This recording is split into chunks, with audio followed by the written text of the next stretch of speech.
AI and Radio Europe 2026, From Trust to the Connected Car.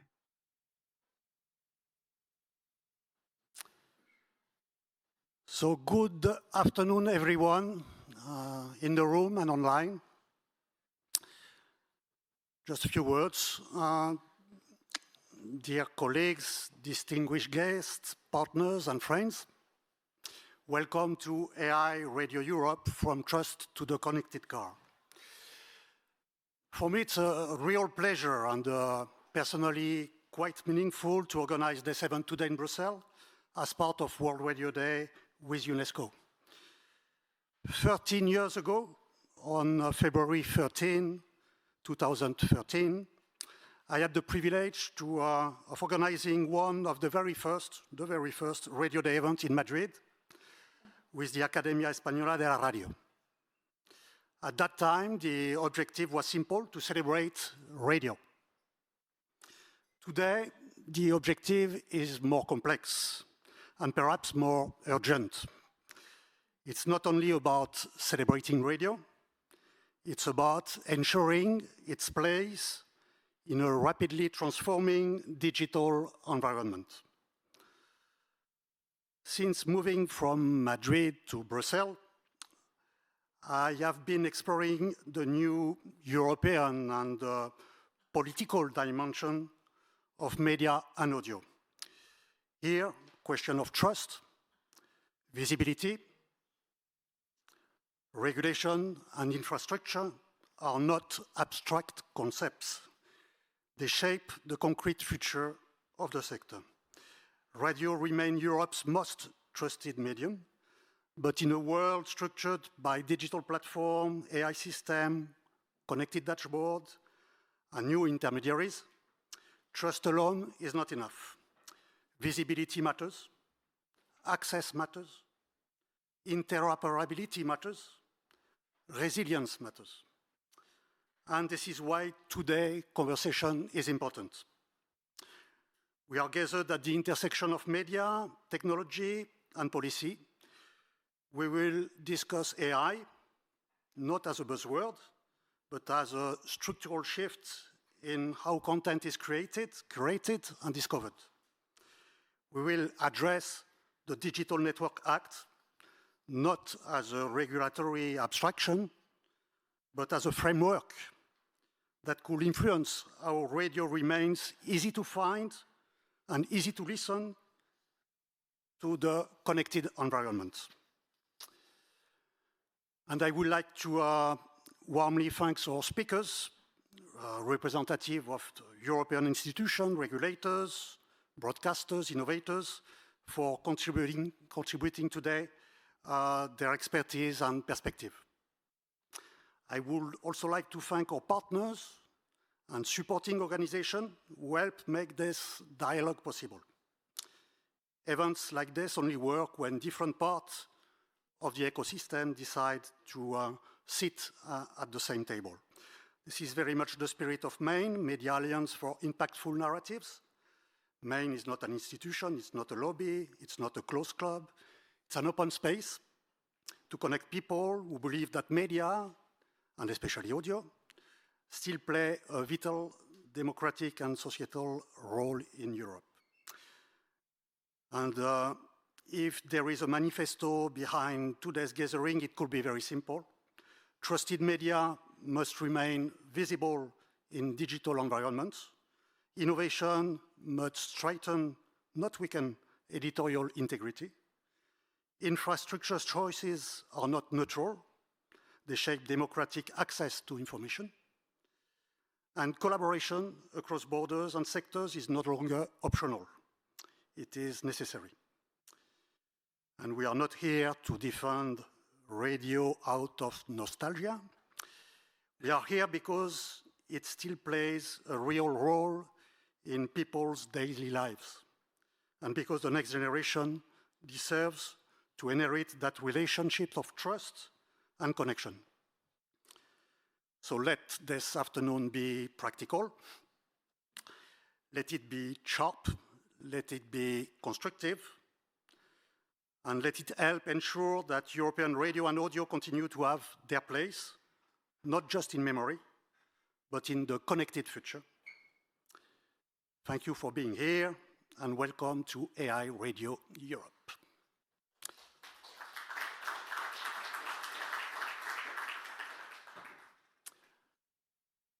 I'm very pleased to welcome Lodovico Folin-Calabi, representing the UNESCO to the European Commissions, European institutions, for some opening words. As you all know, we are here for World Radio Day, and UNESCO is central today.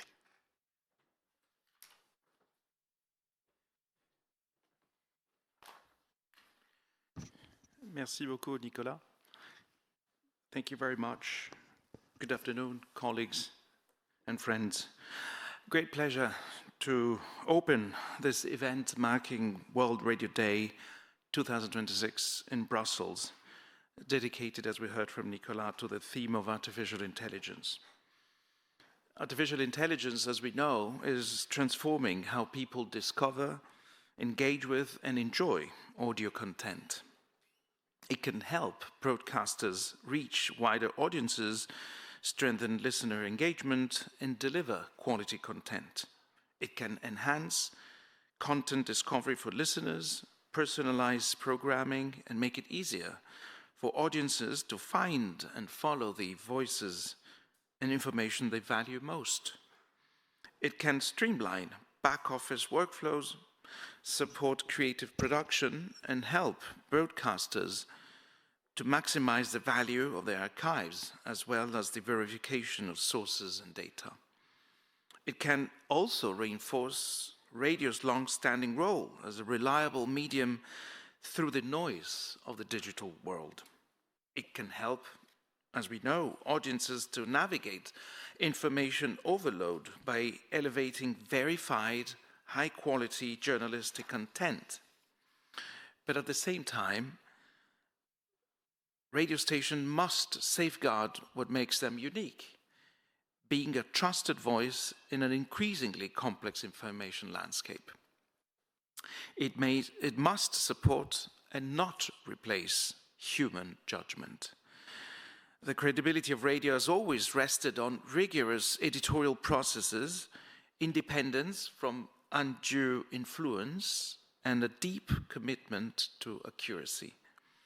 And as AI tools become more and more integrated into the production and the distribution, broadcasters must ensure that these technologies uphold the ethical standards that underpin public trust. Broadcasters across countries and contexts may adopt these tools in different ways, but the principles of transparency, accountability, and editorial integrity must guide them all. In this sense, artificial intelligence is not just technical innovation. It is a test of how well radio can preserve its core values while embracing new capabilities. And the goal is not simply to modernize radio, but to reinforce its essential role as a trusted companion in people's daily lives.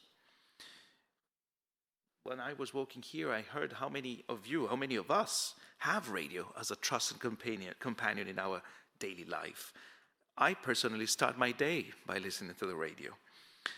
Greater integration of artificial intelligence into newsrooms is welcome, provided that its deployment is governed by clear safeguards.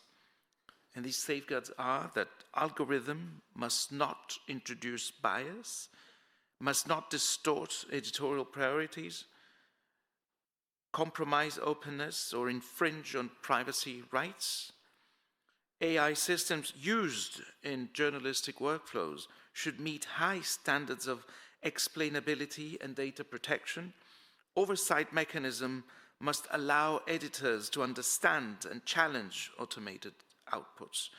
Radio professionals in all their roles remain the essential gatekeepers who can contextualize information, interrogate sources, challenge assumptions, and uphold the ethical standards that protect the public interest. This is precisely why and where UNESCO's mandate is central. We exercise normative leadership in the field of artificial intelligence. In 2021, our 194 member states unanimously adopted the UNESCO recommendation on the ethics of artificial intelligence, which is and was, but still is, the first global normative framework on artificial intelligence. It's a recommendation that provides concrete guidance to ensure that AI systems are human-centered, rights-based, transparent, and accountable. It calls for safeguards against bias and discrimination, for stronger and stronger data protection standards, and for effective oversight mechanisms, all principles that are directly relevant in the integration of AI in media and broadcasting. Following up to this recommendation, UNESCO strengthens capacities of ethical AI adoption and AI literacy among civil servants, media professionals, and judicial actors around the world, including in partnership with the European Union. UNESCO is also the leading United Nations agency on information integrity. We lead global efforts to counter mis- and disinformation, including content that is AI-generated or amplified by automated systems. And with this support and in partnership with the European Union and other partners, we implement initiatives such as Social Media for Peace, promoting transparency, accountability, and respect for human rights in digital spaces. We work on platform governance together with regulators, supporting policy framework that protect freedom of expression while addressing harmful content. Today, media and communication regulators from around the world are meeting in South Africa for the second International Conference on Digital Platform Governance by UNESCO with the support of the European Union. At the same time, we are active on the ground in context of crisis and fragility, including in Ukraine, where promoting access to verified and accurate information is essential. In such context, and in all contexts of crisis, of conflict, we know that radio remains a lifeline, strengthening its resilience against mis- and disinformation, including AI-driven manipulation, is part of safeguarding democratic societies. It's an essential part of safeguarding democratic societies. So World Radio Day celebrates innovation, but always in the service and at the service of radio's public service mission. And I think that the most beautiful characteristic of radio is exactly this. It's a public service mission. I would like to, again, thank Nicolas and all the organizers and my colleague Teresa Korbacher for helping me in this and for inviting me to this timely event. And I wish you all a rich and forward-looking discussion. Vive la radio. Merci beaucoup, and thank you very much.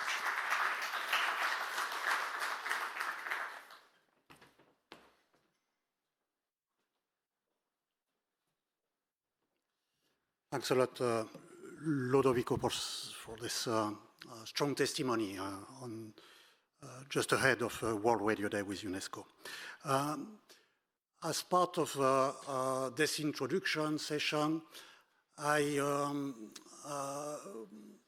wanted to make a strong testimony about radio, not radio basically only on connected platform, but radio as a basic media of trust. And for this, I have the pleasure to welcome Martina Šimkovičová. Please join us.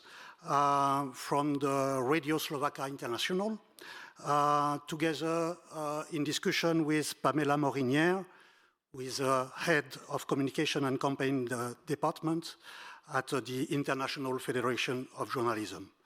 Please come here.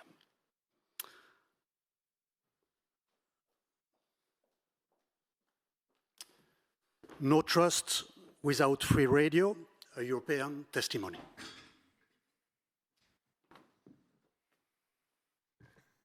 Good afternoon, everybody. Hello. We wanted to give you a glance of what it takes to be a journalist, a radio journalist in Slovakia on public service radio nowadays. So let me introduce you to Martina Šimkovičová. Martina. Sorry, my apologies. Nice to meet you. She's a senior radio producer at STVR, Slovak Radio and Television, former RTBF. She reports on culture and social affairs. She has collaborated with other European radios such as Radio Budapest, Radio Polonia, Radio Prague, ERF. Thanks for being with us, Martina. Thank you for having been invited. Maybe to start, could you tell us why you chose radio as a journalist? I love radio. I just, since I was a kid, our dad used to wake us up, turning on radio and opening the door to our room with my brother. So it's somehow in my heart. Also now it is on my heart because this is the building of Slovak radio. So I've always known that I want to work with not my voice, but with voice, with sounds, and I find sounds like paints, like painting. So I create features and documentaries, and also radio gives the room, maybe out of the whole media outlets, radio gives the widest room to imagination. And that's what I love about radio still, no matter what reels and stories on social platforms there are available. It's incomparable to time when you start listening to a radio documentary, for example. You joined RTVS, now as TVR, in 2000. How did the radio and your work at the radio evolved over the years in terms of working conditions and editorial independence? I can say that I'm blessed for having been in Slovak radio since the start of millennium, since the 1st of January 2000, because up until 2024 it was the mayhem of freedom, editorial freedom and independence. I had the privilege to experience the time after Mečiarism. I don't know whether you know who Vladimír Mečiar is or used to be, a former prime minister of Slovakia until 1998, with slightly authoritarian tendencies, but I entered radio after this time, so it was really very free as to the attitude to editorial work. Then I was there in 2004 or even before, and we have great international collaborations. We had two types of programs inside Central Europe and Network Europe in collaboration with Radio Polonia, Radio Prague, Radio Budapest, ORF, also with Deutsche Welle, for example. So that was an experience. We did a lot of fixing for example, the BBC ahead of our accession to the European Union.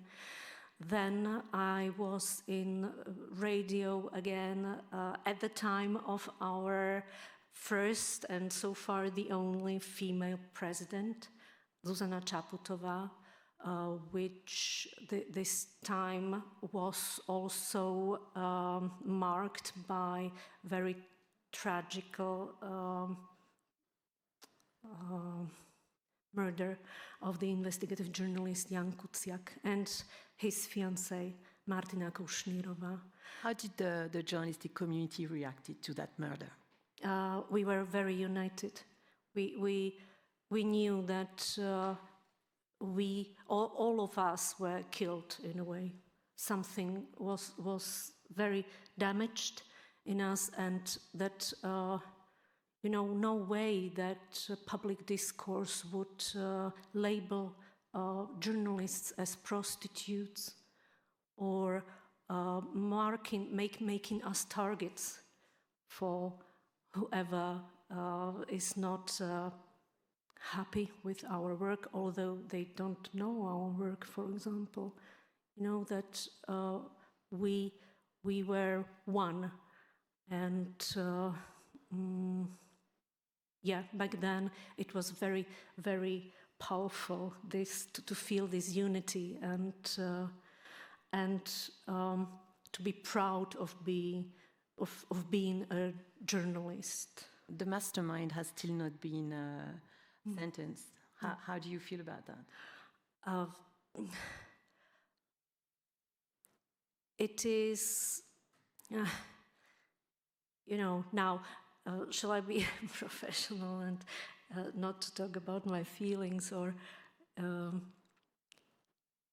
it is important to have the mastermind found and sentenced. The killer was sentenced, but with this presumption of innocence. I'm not sure what's the term in English, the proper term, legal term. Anyway, the mastermind should be found and sentenced, no matter what.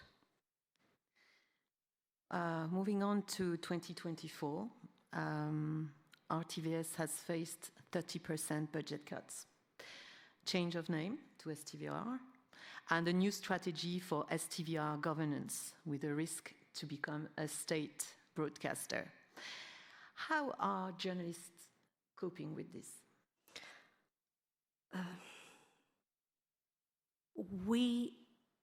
As soon as we learned about scrapping license fees for the public broadcaster, we started to express and explain how what dangers it might or threats it might pose.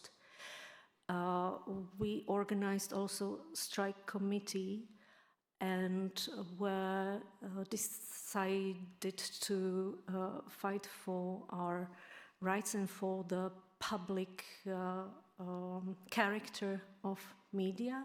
So it means objective and independent media.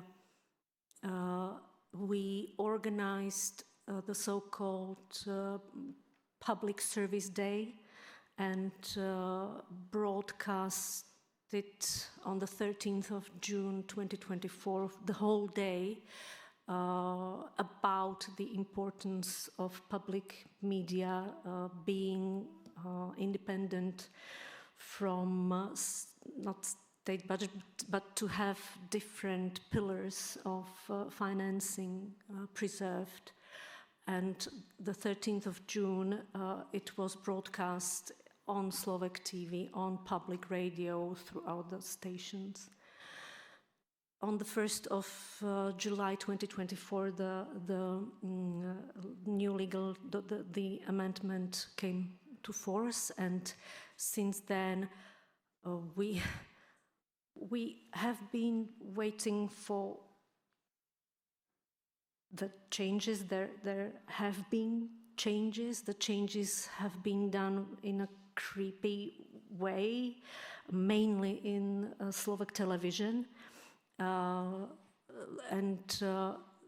for a year we didn't have a general director, proper general director, only like appointed general director. Then she was appointed, and she appointed a new director for the television segment, and for radio we didn't have any director for another half a year or so, and now we have our new director since December 2025, and as I'm speaking right now, we still don't know what will be done, because in January mass redundancies were announced, and we are waiting. We are kept in some kind of limbo, and what I have never experienced before since the start of new millennium is a kind of fear and uncertainty and a kind of numbness that we started to be like, okay, so we can hear some suggestions what to avoid, for example, commenting. Yeah, I can't comment on anything, and so it is strange. And with my station, because I'm a senior editor at Radio Slovakia International, the foreign service of public radio, we were told in October that we will be closed. But fortunately, we are still not. But, would you want to be in this position that you know that you are at the peak of your professional career, that you are experienced, you produce quality content? Because I stand for my work still, and I keep on doing my best, but there is this kind of really numbness coming in, and it is not only with me, but also with my friends and colleagues in other stations too. So it's very weird.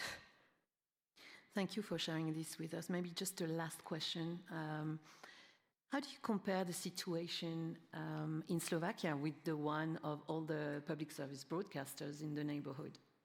As I told you, we had the international cooperation with Radio Polonia, Radio Budapest, RF, and Radio Prague. So we started 2002, let's say. In 2003-04, István from Radio Budapest started to speak about some topics he couldn't speak about openly and comment. Then in 2016, the cooperation was already ended, but we are still friends up until now.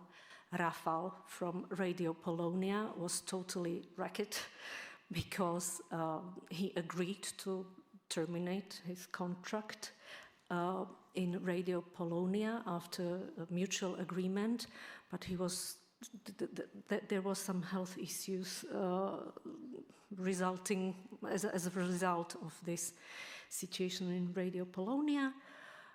Then 2024 in July, we had the change in legislature, which meant not only the change of the name, but mainly scrapping license fees and having supervisory board consisting of mainly political nominees of the government of the culture ministry. And now, February 2026, maybe 2 days ago, I could see a similar video produced by our friends and colleagues in the Czech radio and Czech television, explaining general public how important it is to preserve public media independent. So my message would be maybe at the end of this intervention to this conference, save Czech radio, please do. UNESCO or EBU or European Union, save the public broadcasters in Central Europe and maybe also in Europe as such. Save public broadcasters in Central Europe. Thank you very much, Martina. Thank you.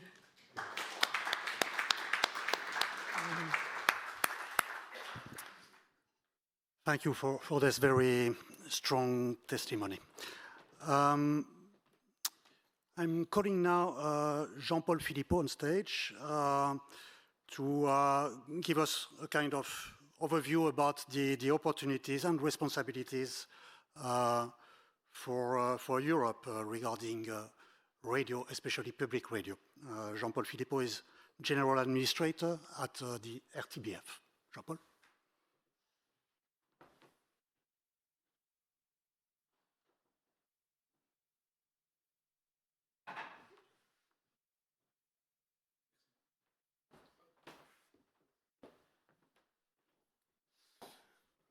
Bonjour à toutes et tous. Good afternoon.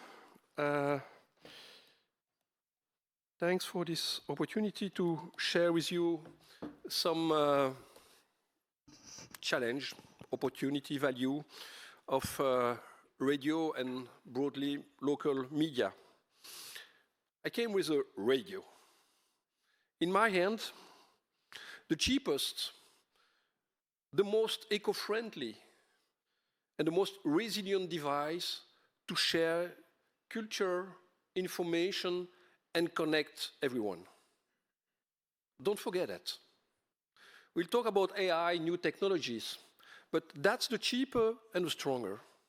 And it remains like that. No digital network needed, no data collection, no subscription, no external power needed. And you can exchange the battery. Wow. You cannot do that with such device. And we spent all our time to talk about this device. Ships coming from Asia, the shape coming from California, and all the value goes back to California. No protection of data, no privacy rules, no findability of local content, no certificate of true. So, balance the interests. And don't forget that radio is the stronger and the most resilient. That don't mean that I'm not looking forward and invest in my company in digital Swift. But I think that as local broadcasters, we have to sometimes coming to the roots, the value, why we are there, what's the value we share with the audience, and what's the best way to serve our value and our remit and share our content. But maybe more than anything, radio, as you say in your introduction, is the most trusted media in the majority of European countries.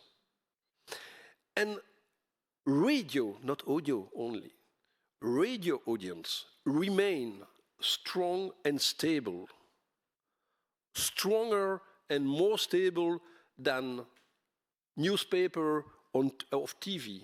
And thanks to podcasts in Belgium, audio is the fast-growing digital audience this year. Radio and podcast together give the two pillars of the relationship with audience, linear, cheap, and on demand. But to enlarge the scope and talk about citizens, a few weeks ago, there was a publication of a new survey in France. It was presented in Média en Scène, in the Radio France building at mid-January. And it underlined this new survey, the main needs, expectation, and fears of French audience related with media. Three main needs. First, trustfully information to build our own opinion. That's the core of democracy. Secondly, proximity, local content, and thirdly, diversity of opinion. Three, expectation, independency, distinctiveness between information and opinion, and transparency, the last one, transparency when we use AI. And finally, one main fear, to be disinformed. To be disinformed.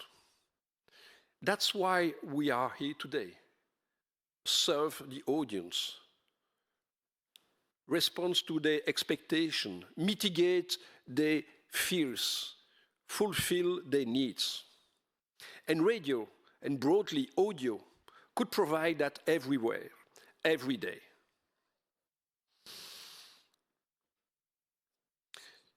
There is another big issue before we talk about AI. It's economics.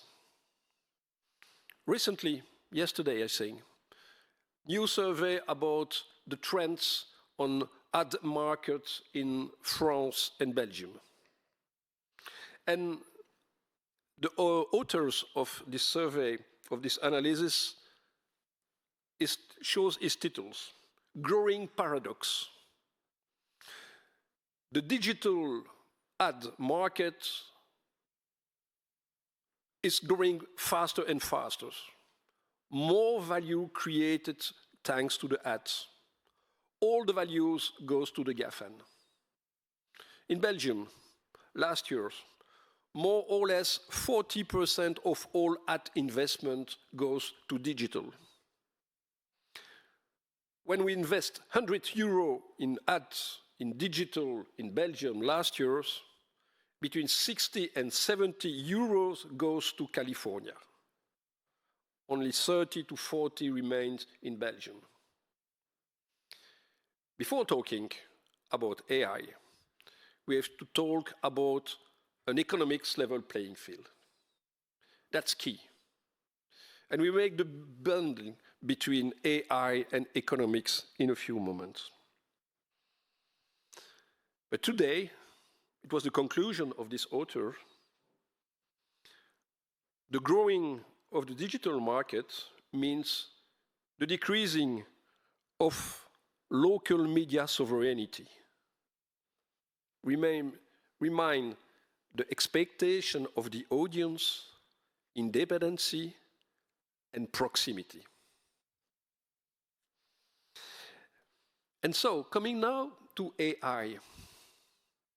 In the audio world, which is not completely the same as in the video world, due to the fact that audio is more agile and audio improves its efficiency, the cost to produce dramatically during the last 10 years, which is not the case in video. AI, when I looked at from my seat as a manager, it's a huge opportunity. Facing less money coming from the public and the ads, the binding between AI and economics. AI will and could improve dramatically the cost of the process to produce. It's a cost-cutting machine. Good for minds. Maybe not for people working in the company. I will go back in a minute. Second, a huge opportunity for us. It could enrich, augment it, enhance journalism and enrich creativity dramatically. You talk about archive, we can talk about augmented reality, we can talk about data journalism, fact-checking. In all these areas, AI could and will improve our capacity to be distinctive, will enrich our capacity to be independent, to be creative, to be more accurate. And then, you say that also, AI will be the best and the worst in terms of findability. We discover every day the turmoil created by AI on our search engine. 30 or maybe today 40% of search today end after the AI proposition coming from Google. How can we be findable in this digital world in which we are not be able to remain on the first page when you ask something to your search engine? On the other hand, AI will improve our capacity to personalize, to be more accurate, to be more relevant, to be more closer to the expectation, the need, the emotion of the audience. So, the best and the worst. But AI, from my perspective, it's existential challenge. What will be the value of the true? What will be the difference between true and artificial creation in the future? And to document that, Ipsos survey, 97% of listeners are not able to make any difference between a song created by AI and a song created by a real artist. And today, on Deezer, more than 30% of all the titles added to Deezer today will be created by AI. 40,000 titles per day. I remember a few months ago, I think that Spotify suppressed 60 million titles created by AI. Pollution. 97% of the listeners are not able to make the difference. So the existential challenge for us is what will be the value of the true in the future. And so we open a new box. Digital literacy, regulation, certification, and certainly, from my perspective, education. We have a new challenge, and it's a challenge not of teachers, but a challenge for journalists. Every day, we will have to educate the audience to our job to inform, to be able to give them the tools to make the difference between the true and the artificial creation. That's completely new. We never in the past, in the last decade, in the last century, never faced this challenge. Is it a difference between the true and the artificial creation? And now, looking for the future and the perspective, I think that we have, I go back to the beginning, I go back to the previous speakers, our job and our relation with the democracy, with our value. Why we have to continue to support radio, improve our audio policy, and be the defender and the ambassador of trustworthy information and local production. Why we need always radio. The only response is our European model.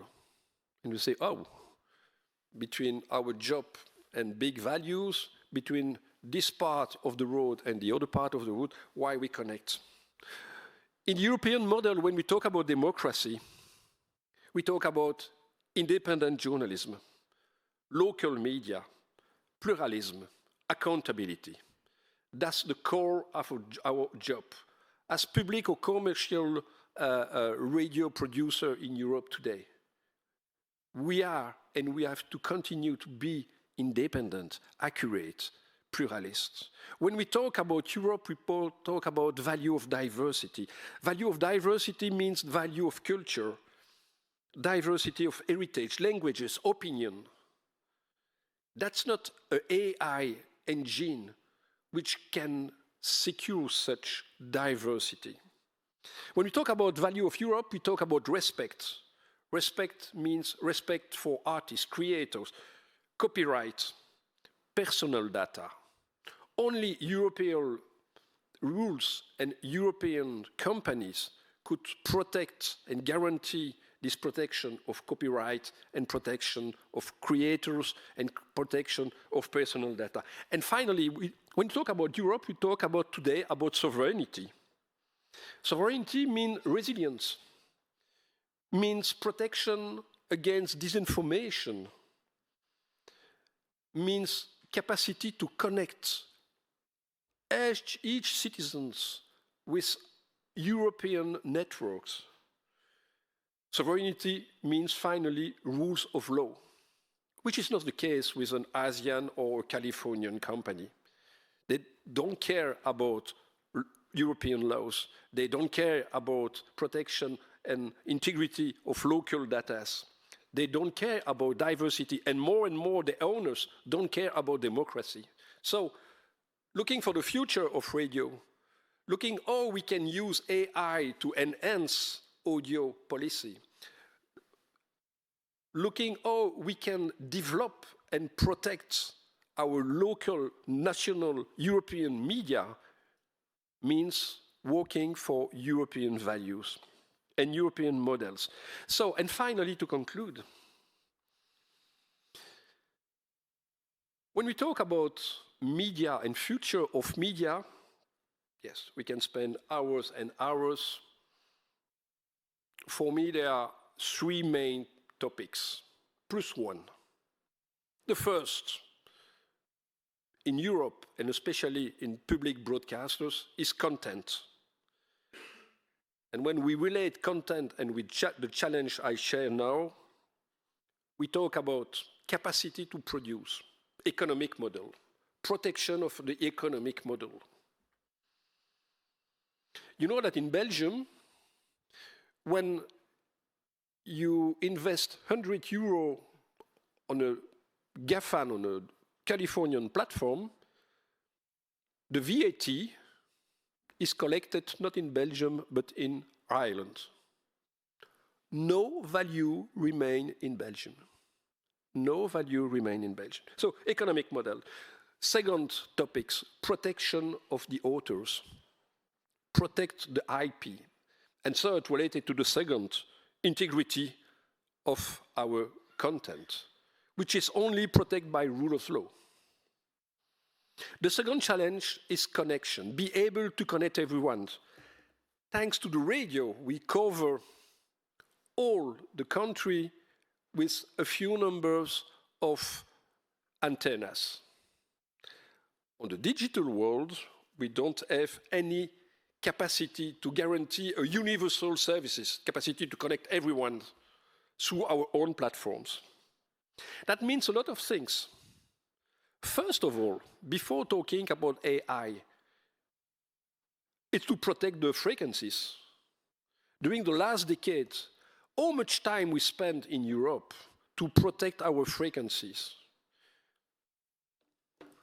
We talk about 3G, then 4G, now 5G, tomorrow 6G, more and more and more bandwidth, less and less bandwidth for terrestrial.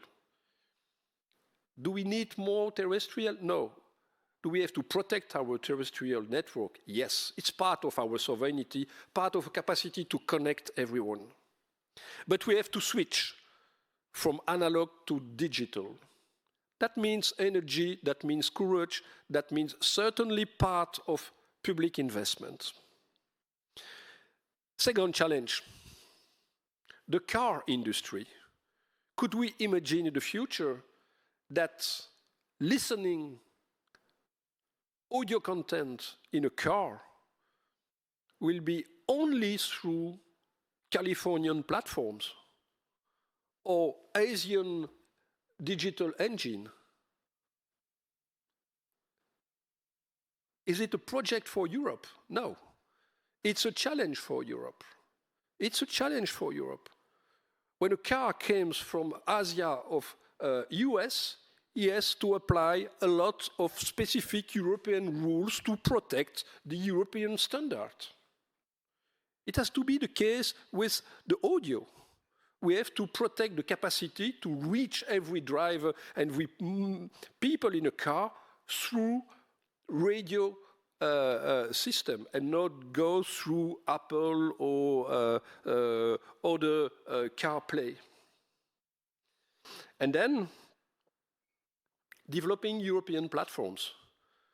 Not only Spotify, not only Google, not only Apple. They are not secure. They are not under the European rule of law.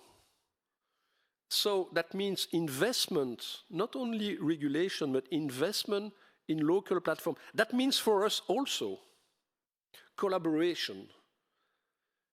Fragmentation of our digital entrance doors are stupid. We know that. We have to collaborate. We have to unify the experience for the user.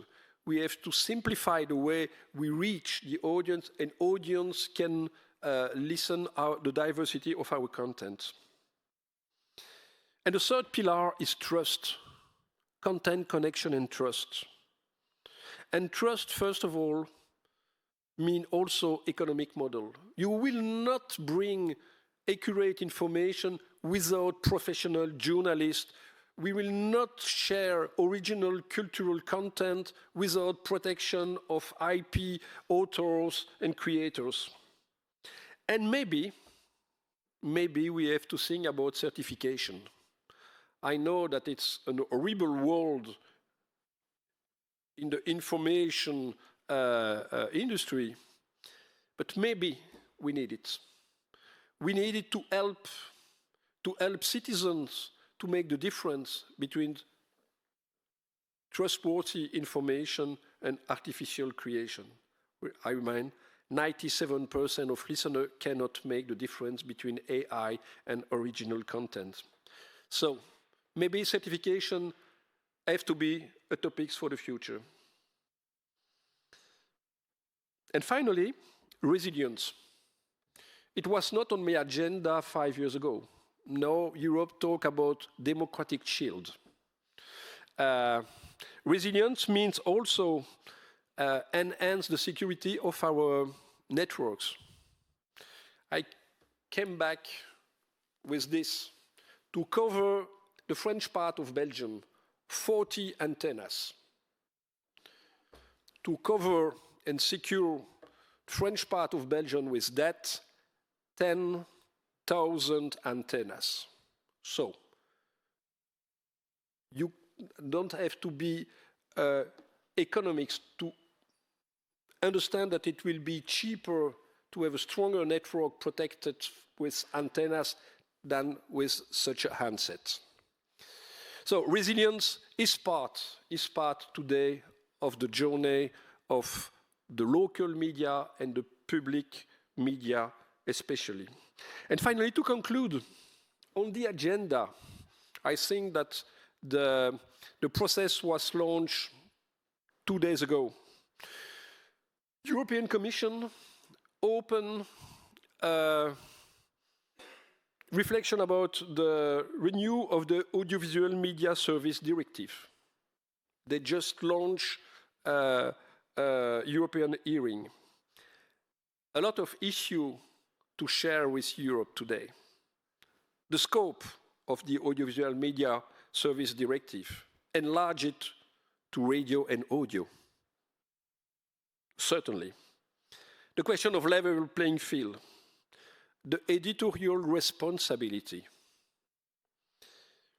the coordination between Audiovisual Media Service Directive, the DSA, and the AI Act to be coherent, the prominence, the findability of local content, and also for us, the collaboration between European players and local media. Thank you very much.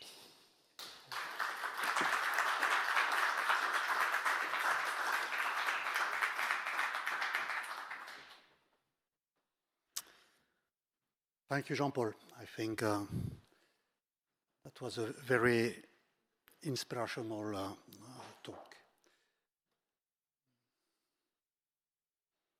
Okay, now I will call for the next speakers. We will enter a new part of this session today,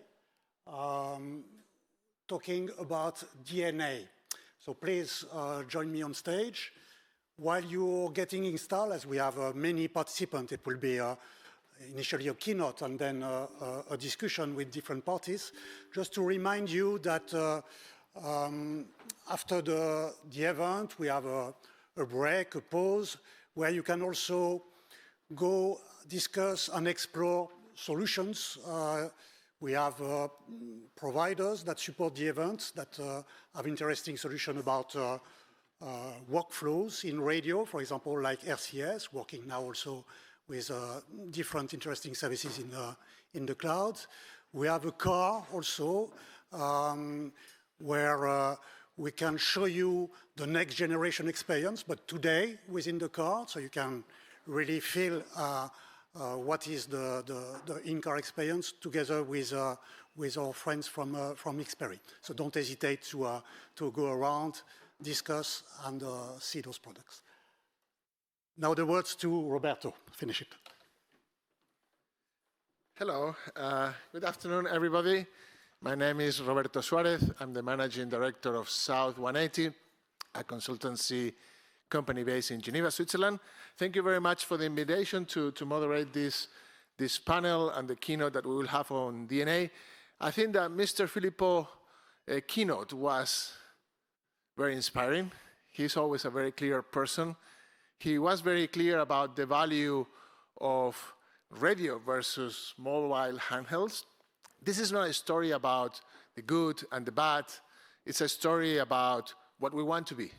I think it's the story about being European. It's the time to be Europeans. It's the time to think as Europeans. And it's the time to regulate as Europeans. We know that radio is the most trusted medium by citizens. And we are in a moment when we have new gatekeepers that control the access to radio, and especially in the cars, right? And there is a risk about findability, about prominence, about ensuring that any European citizen, in the moment when they take their car and they listen to the radio, which is the most common thing to do in a day, that they have access to the radio they trust, to the radio they value, to the radio that is produced in Europe. That's why it's time maybe to regulate or to decide how do we want things to be done.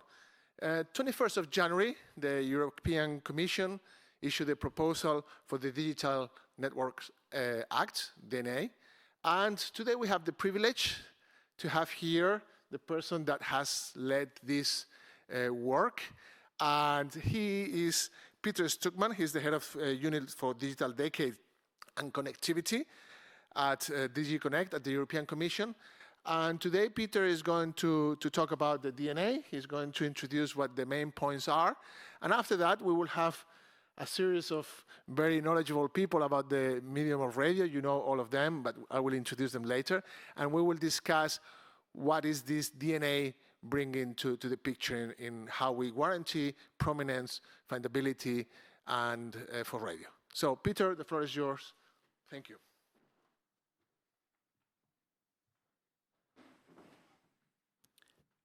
Many thanks, dear colleagues. So really, I will be a bit shorter than the previous speeches. It was really a fascinating, passionate speech from interview from Martina and then also from Jean-Paul. So I will be a bit more Brussels legislative machine room, so not as interesting, but indeed also relevant for the discussion that we have today.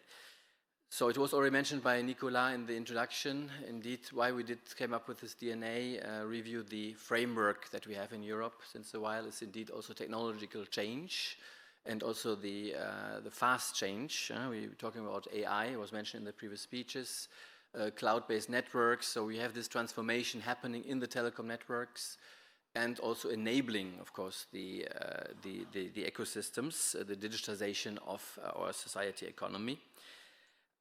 We have at the same time geopolitical environment that is changing. We also in the interview it also came a bit through the challenges we're facing here. Infrastructure is becoming more and more critical, and that's the reason why the terms like competitiveness and resilience are very much in focus when we're reviewing such a legal framework.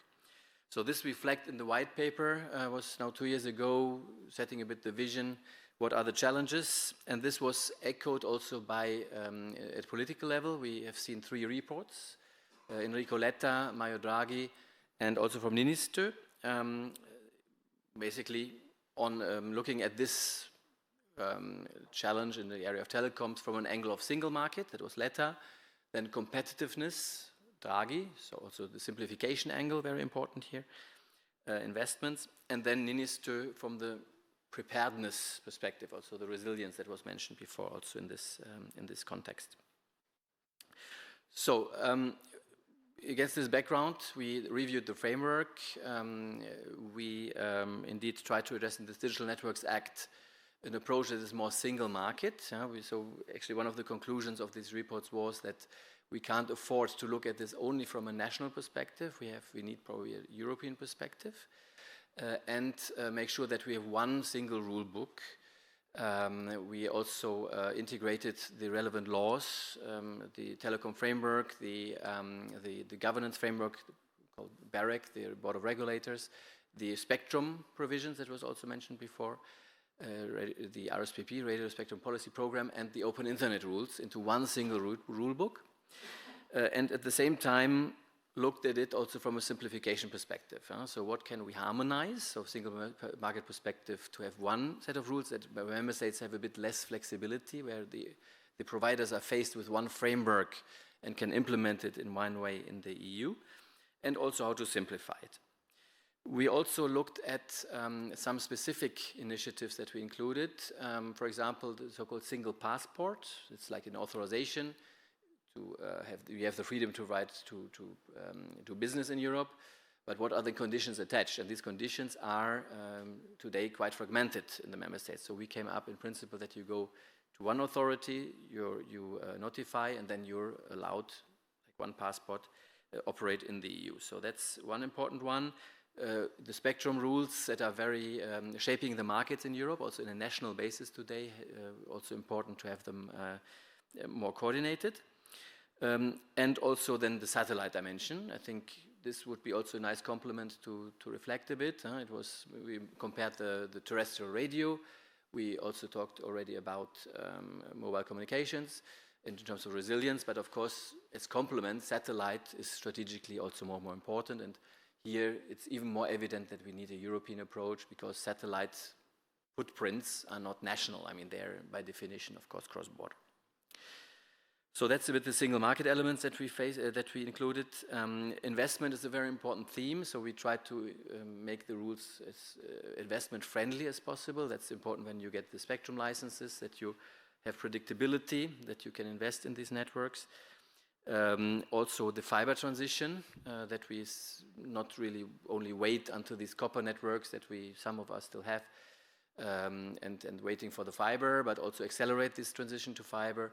And then also make sure that everyone is connected and no one is left behind when you make this switch from copper to fiber networks. That was an important one, and it's indeed an important milestone that we will have in the next years, 2030 onwards. Innovation was another theme that we, of course, looked at here. Open internet. We know the internet as a motor for innovation. But we're also seeing that these services are moving more and more towards professional and business services, where you need more quality. So here the question is, how can you, within the framework that we have, that we reconfirmed, also offer more quality-based services? And here we kept the rules as they are, but we allowed here the mandate for the Commission to give a bit more clarity so that these services can be implemented. And then finally, what was discussed a lot is the broader ecosystem. What is the cooperation between the players in the broader ecosystem? What is the scope of this framework? Are we only talking about networks or the public networks?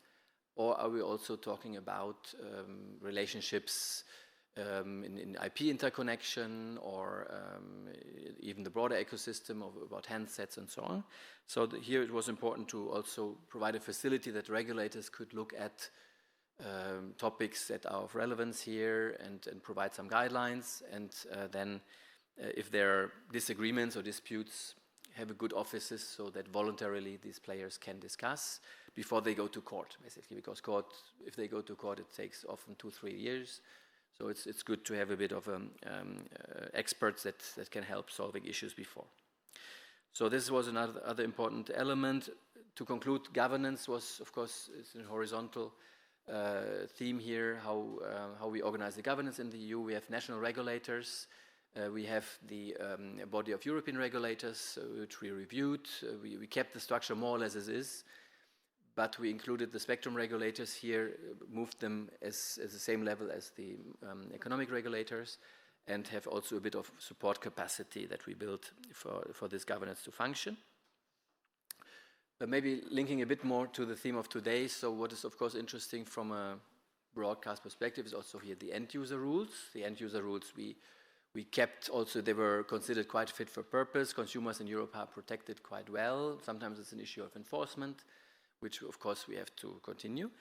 But here one theme was of course the harmonization. How can we manage to harmonize these rules that for providers indeed also in this area don't have 27 sets of rules, but if possible one, without somehow harming consumers, without lowering the protection that they have. So that was a challenge, and I think we achieved it by indeed keeping most of the protection, by trying to harmonize it.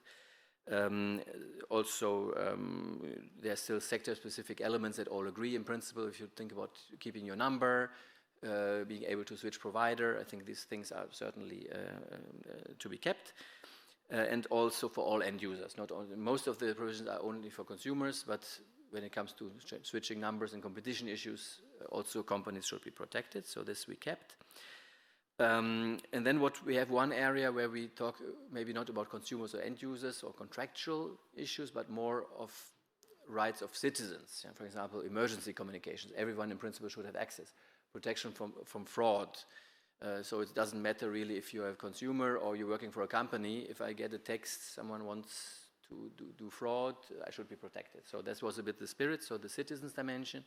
And there is also the chapter where we kept the interoperability provisions for broadcasting. So the DNA is not a content law. So in principle, many of the questions are very relevant and fascinating that we discussed before, but DNA is maybe not the main tool to address the content issues.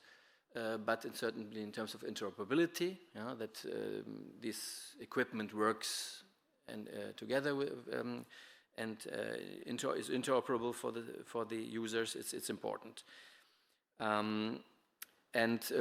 What is also important, the spectrum was mentioned. Having enough spectrum or resources for these radio services. Here again, the DNA is not a law that somehow decides who gets which bands. This will be done in another context. It's actually international environment in the ITU level, so International Telecom Union. But what the DNA does indeed is to set the procedures and the rules, how this is given to the market players. There's one bit that could be interesting also for the community here is the so-called spectrum strategy that we just gave as a mandate for the Commission to adopt the spectrum strategy, and that will be the place probably also to discuss how much spectrum we want to preserve for certain users, what can be refarmed and so on. But it would be a follow-up to this initiative. Voila, so that was just a bit of an overview, and then happy to dive into the topics more interesting for you, hopefully also in the panel. Many thanks.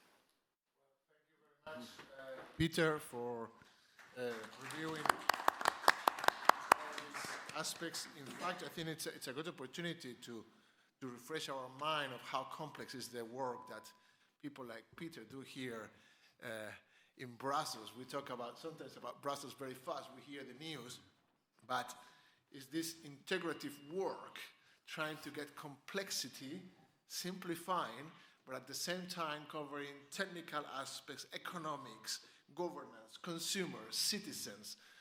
Can imagine it's not always easy. And that's why we have all these people sitting here with us, because I guess they have questions, they have opinions that they want to share to add more nuances to this debate. So let me introduce them. First of all, we have there in the corner our friend Conor Murray. He is Director of Regulatory and Public Affairs at EGTA, the international trade body of multi-platform TV and audio businesses. Then we have Francesca Fabri, who is the Secretary General of the Association of European Radios. We have also Vincent Smith. He's a Senior EU Policy Advisor at the European Broadcasting Union. And then we have Karim Ivorki, who is the Director of CSA here in Belgium, the Conseil Supérieur de l'Audiovisuel, and he's also the chair of the steering group #1 at the European Media Board. And so welcome, thank you for accepting the invitation. And well, you have heard Peter, you are familiar with this piece of work, and I can imagine that you have some questions. So are you happy? Are you missing something? What do you want to say to Peter to break the ice? So who wants to start? Vincent, go ahead. Yeah. So good afternoon all. Thanks for the invitation. I think I should first congratulate Peter and his team for this comprehensive text, for this comprehensive proposal. You brought the ship back to the port. Well done. It covers, as Peter has shown, a lot about telecom, but it's also maintaining key rules for distribution of media services, and especially public service media. It has to do with spectrum, of course. It has to do with the Mascari principle. It also is the place where you have the net neutrality principle now, and provision on radio in the car. Okay, on this last point, however, and this is to go to what Roberto was saying, we think more needs to be done to secure the presence of broadcast radio in the car. Why? Simply because we are seeing models of cars that are announced without a radio receiver. Okay, and that is worrying to us, because we believe that without a broadcast radio reception in the car, radio will be lost in dozens or hundreds of apps on those magnificent screens that you see in the car. And without access to broadcast radio, well, it's critical information, as Mr. Philippot said. It's critical information that the people of the EU, people of Europe, don't get. It's because this mode of bringing radio to people is direct, as he said. It's free to air without gatekeepers. Let me say it in a different way. Broadcast radio brings you free to air access to verified information. I mean, you could tell with Pamela and Martina what you were saying. Verified information, the highest standard, everywhere, whenever you need it, for instance, in cases of disasters. So I think this is our simple message. Make sure, it's not a content legislation, that we're clear, but we need to make sure there's broadcast reception in the car. Okay. Francesca, you represent many different outlets in many different countries, so you have an international overview. What are your concerns, or how do you see this as an opportunity? As Vincent, we on the commercial side, we also welcome this the proposal, because it maintains the existing provision, the existing requirement from the Electronic Communication Code. But we do think that there is more to be done, that needs to be improved. The text needs to introduce stronger safeguards to ensure that all types of vehicles, passengers, cars, but also commercial vehicles like trucks and vans, include radio that must be able to deliver content. We're talking about trusted, reliable news, critical information during emergencies and crisis, entertainment as well. Regardless of the technology that is used, reflecting all modes of distribution, so that listeners can have seamless and uninterrupted access to licensed radio. So we think it's very important that universal access to radio is secured, and in all vehicles, because we have seen, and Vincent already mentioned, we have seen already vehicles, small electric cars and small commercial electric vehicles in the market sold without radio receiver. We have estimated that 80 to 100,000 micro electric vehicles that have been sold in the market in Europe in the past 2 to 3 years. And those belong to one manufacturer. We have heard, but it's not confirmed, that other manufacturers might be considering similar moves because they do operate, they compete in the same, in a similar brand segment. And we've seen in the US that Tesla already removed radio from one of their models. So it's absolutely important that we have radio in the car, that we secure universal and technology neutral access to radio in the car for all the reasons that we have mentioned, for access to trusted news, to accurate information, to critical information during emergencies, and the DNA is an opportunity to secure that. Yeah, we have seen some numbers to share with you. Since 2020, in Europe, UK, and the EGTA space, 62 million cars of this category M, like normal cars for people and buses, have been sold. They are required by the European Electronic Communications Code to have the digital tuner. At South 180, we have calculated that if that regulation would have not been enforced, maybe it will be like 40 million out of that will not have that tuner. And that shows the positive impact of this regulation. And that shows that it's crucial, as the colleagues were saying, to secure access and that universal service. Universal service that is not only, let's say, a public service. Let's not only look at this from the perspective of public service, but also a commercial opportunity.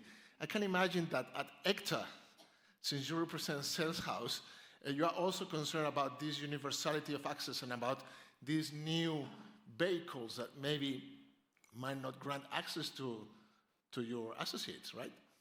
Yep. Thank you very much, Roberto. Very good segue. Well done. I think what we're supposed to say here is that I echo the sentiments of my fellow panelists completely, so I won't go into those details at all. But yeah, the commercial aspect, we represent sales houses or broadcasters who monetize their advertising space, both public service broadcasters and commercial broadcasters. I kind of came here thinking I would have two different angles that I could introduce, but Jean-Paul Philippot was just too damn good. He kind of covered everything. And he introduced, in particular, the aspect of the growth of the digital advertising market, right? And that's really very important because radio, it's not only about visibility, presence in the car, it's the access to the advertising market for brands, for radio companies, to ensure that that local advertising market grows. It's really fundamental to everything. So it's the commercial aspect, the revenue development aspect shouldn't be downplayed. It's part of this whole argument, why we require the presence of radio in the car. It's an important means of connecting with the consumers. So I think I want to really ensure that everybody understands there's a revenue aspect to this as well, both for brands and media. So that's one part that we wanted to say. Totally agree with everything that Mr. Philippot mentioned. It really is like there's a whole lot in play here.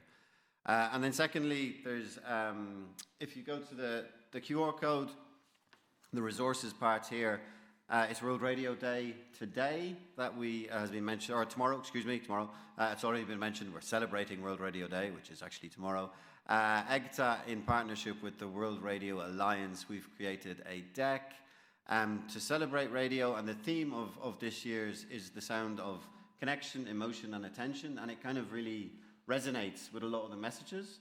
It's trust, a trusted medium, it's delivering audiences, it's making sure that we connect, that advertising is that works on the medium of the radio, works particularly well in the car, when people are tuned in, when they're paying attention, when they're listening. So it's just, again, to connect, to make sure that we understand all aspects of the debate here. Please have a look at the deck. It's very interesting. It just shows how diverse, how interesting, how important, how vital, and how relevant radio is in the advertising market. So. Thank you, Conor. I would like to move to Karim. You are wearing here today two hats as director of CSA here in Belgium, but also as the chair of the steering group #1 about audiovisual media matters at the European Media Board. How do you see this aspect? What are you most concerned about? Prominence, findability, visibility, access? What is the discussion at your level? Thank you for the invitation. And indeed, the DNA is very much about the structure, and we deal as regulator much more with the content. So my usual suspects at the commissions are Peter's colleague, but Hannah Herold. But frankly, without infrastructure, there is no content. So if there is no availability of the medium in the car, for example, there is no necessity for rules. So that's why, although we have not taken as Europeans regulator a position yet on the DNA, that will come later, I mean, globally, we of course are advocate for the presence, the continued presence of radio in the cars on any which way, and I think that broadcast is still free broadcast is still a very important mean of getting radio. And Jean-Paul touched upon it, and other colleagues also, about in the event of a catastrophic event, the radio is the last medium to go across often. I mean, remember 2016, a few hundred meters away from here, there was a bomb exploded in the metro at Malbec, killing several citizens, and the whole mobile network went down. Mm-hmm. There were no possibility to connect. Internet was very slow, and the only information you could get was through radio. And even the official networks, even the secure networks of the federal police was down. And so the last means to get information about what was going on for a lot of people living in Brussels were through the radio. So, I mean, this is not fictional. And especially in the world we live in, when you look at global news, this is not fictional. And one other key point I wanted to mention is that our interest in radio is much more related to the revision of the AVMSD that's in the stars for the end of this year. And we have taken a first position about that, and we will be still discussing, but we are very much in favor of including the radio and the audio sector as a whole in the directive for a question of level playing field. Because we are aware that a lot of competitors in the audio sectors are not regulated as much as the radio sector nationally. Because every national regulator regulates its own market, but who regulates the big international players, apart from rules that exist in the DSA, nothing for them in the actual AVMSD. So that's another point, and we are very much aware that at the same time we don't want an extra burden on local players. So that's the fine-tuning we'll have to look. We want a market equality, a level playing field, but we don't want either too much regulatory burden on people who are already supporting most of the regulatory burden. So that's the two things I wanted to say as an introduction. I guess that's the eternal dilemma between we want rules, but we don't want to be overly burdened, right? And that's a lot of the bargaining work to be done here in Brussels. We are seeing, this is an open question, please feel free to react. Or Peter, I don't know if you want to react first. No? Okay. We are seeing that there is a move from hardware to software, more and more. And if you look at what was the things that were presented a few weeks ago in Las Vegas in terms of options, machines that you can find in the car, it's not only hardware, it's about software. And the ecosystem is becoming more complex because there are more software solutions there. So it's not only about regulating what kind of chip, but prominence, findability, everything else is affected by this enormous abundance of software. Do you think that we need more regulation on that? Do you think that things are properly covered at the moment? Is the DNA the solution, or we need something additional? I know it's a difficult question. Go ahead, please. Yeah. Okay, I will give it a go. Well, I guess simply put, to me, that proves that broadcast radio presence in the car is key, because that's it's what Mr. Philippot was saying on stage. Like, you will have a direct access to people. Now, that's DNA we're talking of. Okay, so direct access to people, and in theory, no one will be able to, let's say, switch you off from abroad. Okay, I'm really drawing shortcuts, but that's basically the idea. Okay. Now, of course, this goes hand in hand with the need to find your radio in the car, and that's what Karim was referring to. I think that's the discussion we're going to have with the Audiovisual Media Services Directive. So I think I don't know if I'm answering your question, but I see very clearly DNA is presence of broadcast radio in the car. AVMS is more one of the themes of the AVMS is more how does that appear? How do you find it easily? You know, like not having to look for it. You're driving. Huh? You're not supposed to be fumbling around. Huh? So that's the idea. And in this sense, maybe I'm missing someone on this table. Is the car makers. How are you dealing with car makers? Are you dealing with car makers to invite them to remain kind of loyal to European radio? How are you doing that? I'm sorry, because this question we didn't negotiate it. I'm just putting here. So how is it? Yeah. Should I? You want to go? Yeah. Or you? Just on from the commercial perspective, there's, especially in the local market, there'll constantly be discussions with the car manufacturers, in particular their brands as well. So they're clients for the media. They're essential partners. So there's a dialogue there already, and this is, there's a reality here. This is a need for a further dialogue as well. Huh? So yes, but they're not here. So, but I just while I have the floor, very briefly to chime in on the Audiovisual Media Service Directive. I think it's this is happening right now. So it's right. It's a debate, as was referenced already. The consultation was only published on Tuesday. This kind of question of audio in the AVMS has been mentioned. It's now there on the table because there's a direct question in the public consultation. So it's an opportunity to really, Vincent, Francesca and I, we all have trade bodies, we all represent radio companies and organizations. So we now get the opportunity to discuss together and with our members exactly how we want to approach that question. So it's the correct moment to be thinking about it, and I think we appreciate the opportunity to discuss it. In the broader context of regulation and the radio, I just would like to, it's not for Peter and his colleagues, and I forgot to congratulate you and welcome to DNA earlier on, excuse me for that.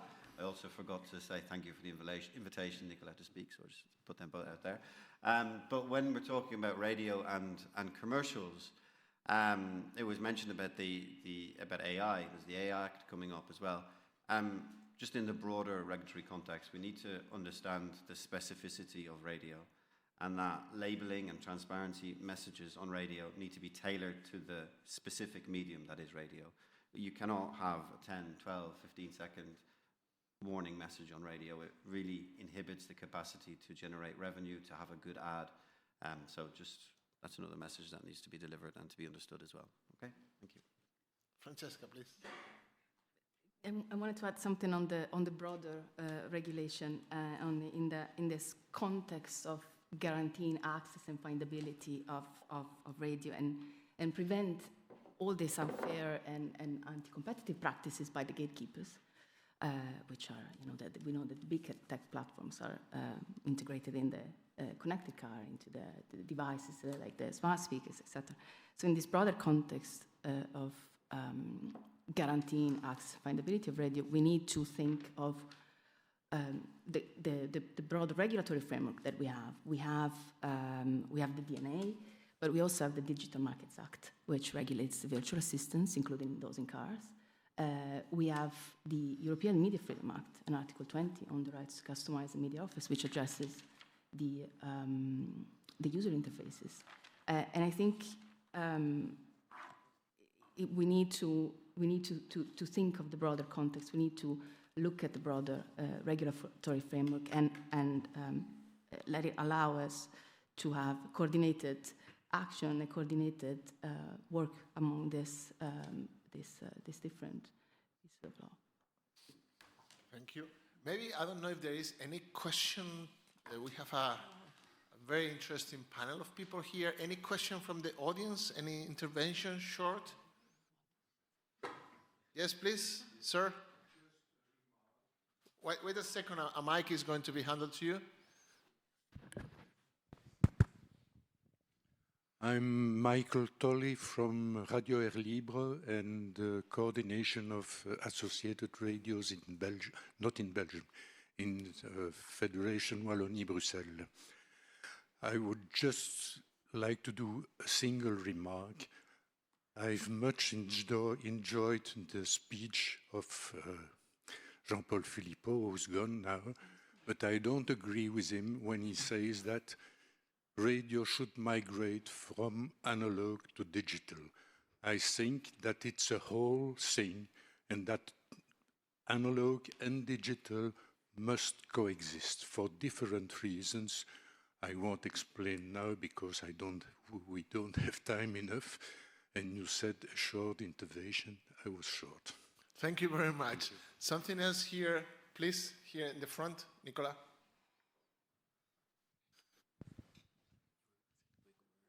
Hello, I'm Eric Adelbrecht. I'm CEO of MaRadio.be, representing the Belgian radio stations. Just a question. I know that the theme of today is the connected cars, but within the protection of radio, don't you think that we could open that protection to, let's say, a must-carry of radio within all the connected world, within all those devices, have a kind of obligation to the telco to distribute the radio, because car, of course, is key, but you have also that IP world where competition is really hard. That also involves this 5G broadcast, maybe chips. Of course, this is not a new story. When you buy that, try to find a way to listen to radio. Any reaction from the panel? Karin, you want to start? Just okay. Okay. I'm very cautious when we speak about must carry because it's. I won't go into details, but it's really about closed networks. So it's about cable, it's about IP, TV. It's really about networks that are controlled from end to end. But the concept is very very nice. I mean, of course, I see the concept behind it is that you should put forward privileged access to radio. I guess that's the idea. Also online. Well, I think there are many avenues that are tried on that from our industries together. And I won't quote anyone, but there are quite a few people that are working from an industry side. Now, when it comes to the to regulation, I guess it needs to be a bit what Francesca was referring. We need to use different rules to have complementary approaches depending on what you're looking at. I think that's a bit of a I understand obscure answer, but that's how I see it. So again, DNA broadcast radio in the car, AVMS prominence. If you think of other aspects of the DNA, you would have also ways to have open networks complemented by specialized services, and you can have other rules that are used for that. But I don't know if there is one way. You know, I think it's just a set of rules together. That's how I see it at least. Please. If you allow me a more general, let us say, political context here. Do we think that Chinese manufacturers want European companies to succeed? Do you think that Russians want us to succeed? Do you think that current US administration wants European companies to succeed? I mean, so I think that we've got to do everything we can, really, to protect what is produced in Europe, what generates revenues in Europe, what generates tax in Europe, what provides employment to journalists, to entertainers, to musicians, to artists in Europe. So that is the political goal that we have to set ourselves. Nothing else. I mean, there was a time to be naive about that, but I think that the evolution of the current world shows that, okay, this is very, I mean, the world is not as nice as we thought it could have been, you know, after the 90s. So I think that if we've got that goal in mind, it's very clear that we've got to take care of ourselves, take care, as I said, of all the content producers that are operating in Europe, and we've got to find the rules to make it work. And one of these is also ensuring prominence of services that are made in Europe. And I think that is, we've got to keep that goal in mind. And also, we've got to find a balance, you know, on the necessity of the common market, of course, to enhance investment, but also all the budgetary rules that Europe also imposes on member states, that sometimes can provide state to invest as much as they could or would in local production. So I think we've got to bear that in mind as well. Okay, we are reaching the end of this discussion, and I would like to give the floor to Peter. So thank you very much today for being here. You are now in a process of presenting, discussing this draft. There is a process for this to be approved. What do you take from today? What do you want to comment on? Many thanks, Roberto. So yeah, maybe to reflect a bit of these very good ideas. So first to explain a bit why we didn't include such a provision, quite heavy intervention into the DNA. Of course, first aspect is that you, especially nowadays in a simplification context, you have to justify quite a lot if you intervene, if you regulate markets, equipment, and so on. So here, of course, the bar is rather high because first, as we said, okay, in some cars there might be not no radios included. The Tesla example was given, but in the majority, large majority, you still have it. So it would be based on a risk to say, okay, there might be a risk that it will be less in the future, and then you would put the safeguard. So it would be quite a heavy intervention, and we've concluded that it is not proportionate in the proposal to do so.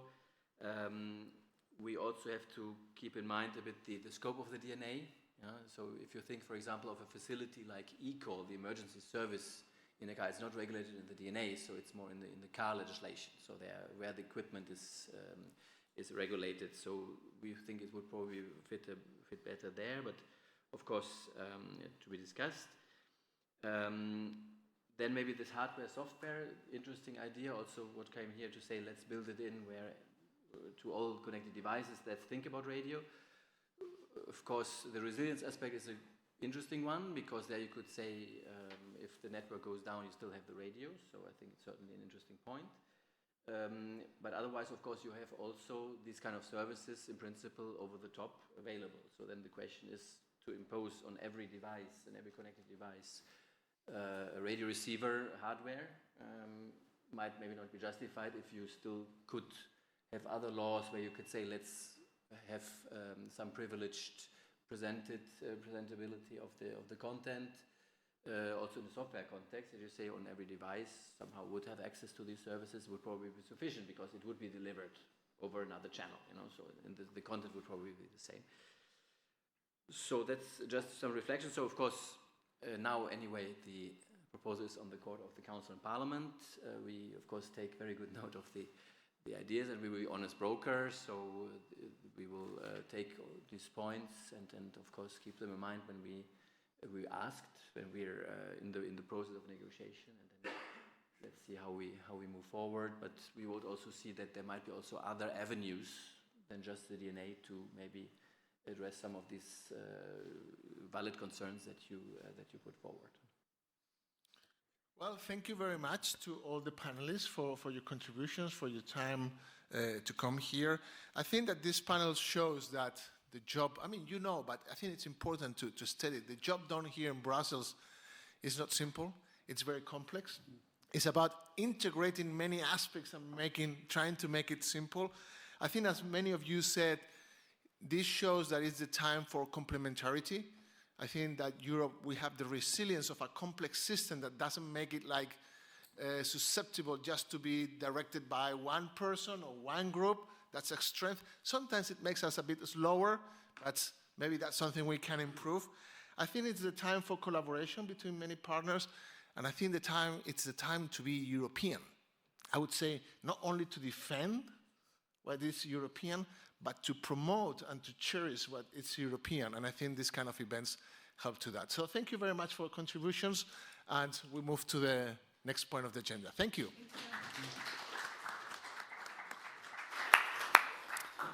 Thank you for Roberto to lead this discussion. One of the final parts of this event is also about being practical. So we discussed a lot about regulation just now.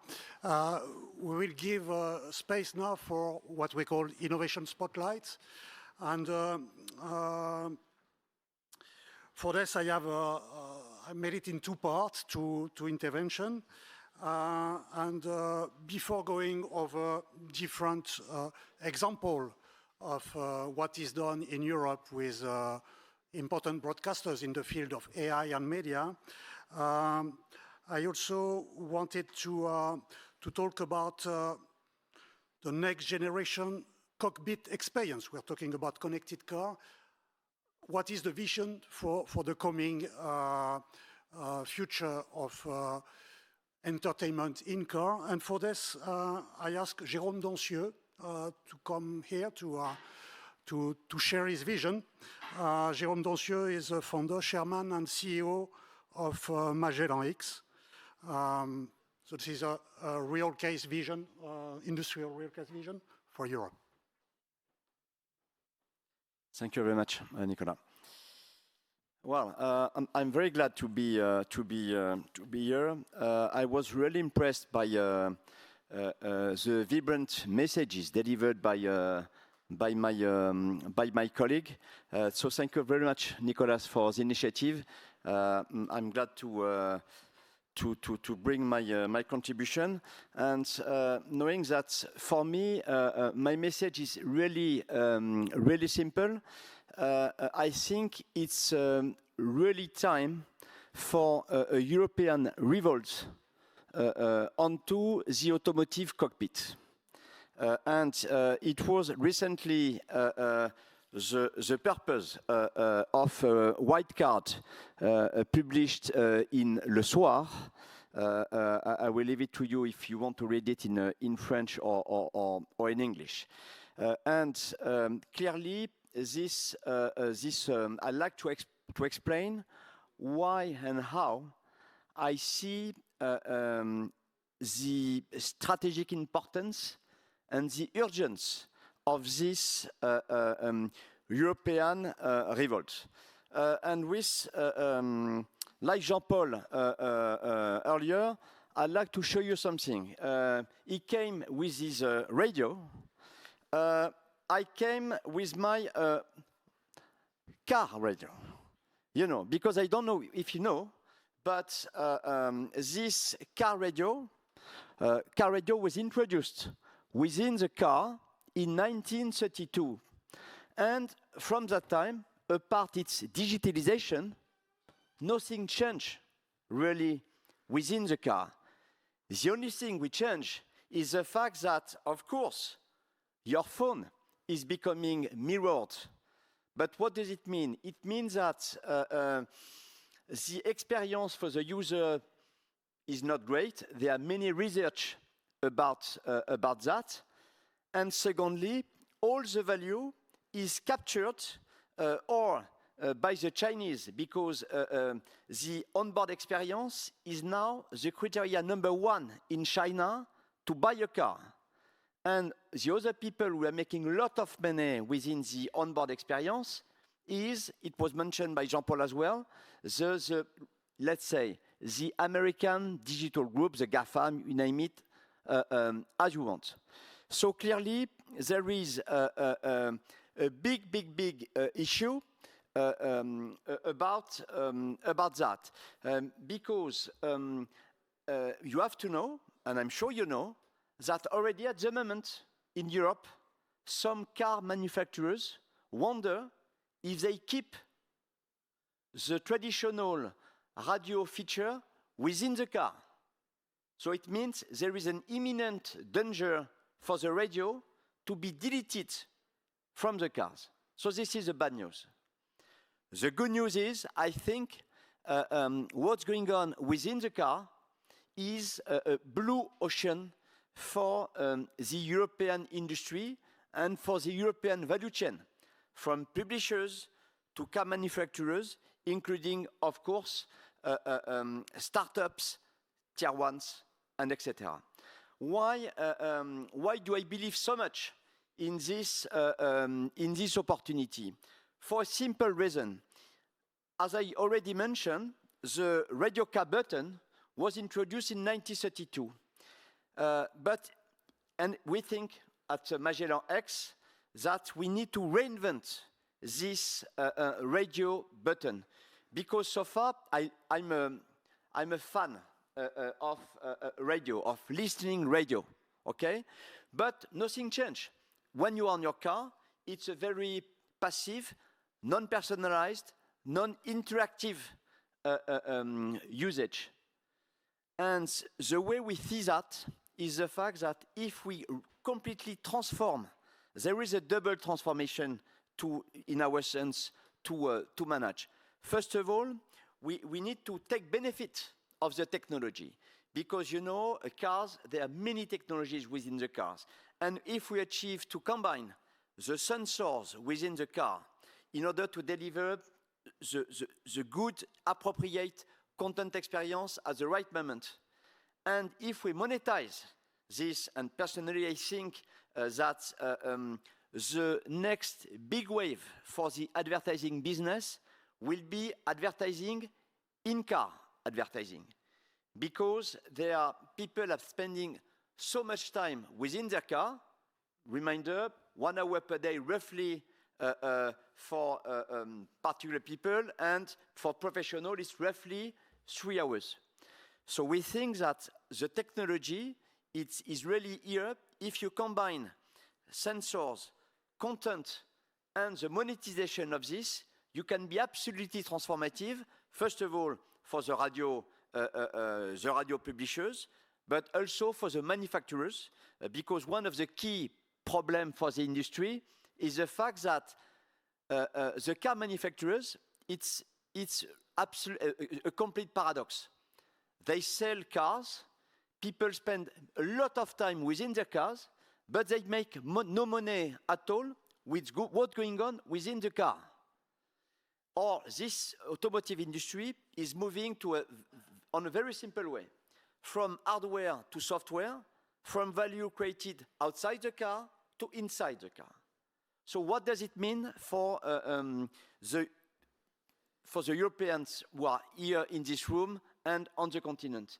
It means that if we continue, first of all, the Chinese automotive manufacturers will defeat us day after day after day, as they are already starting to do.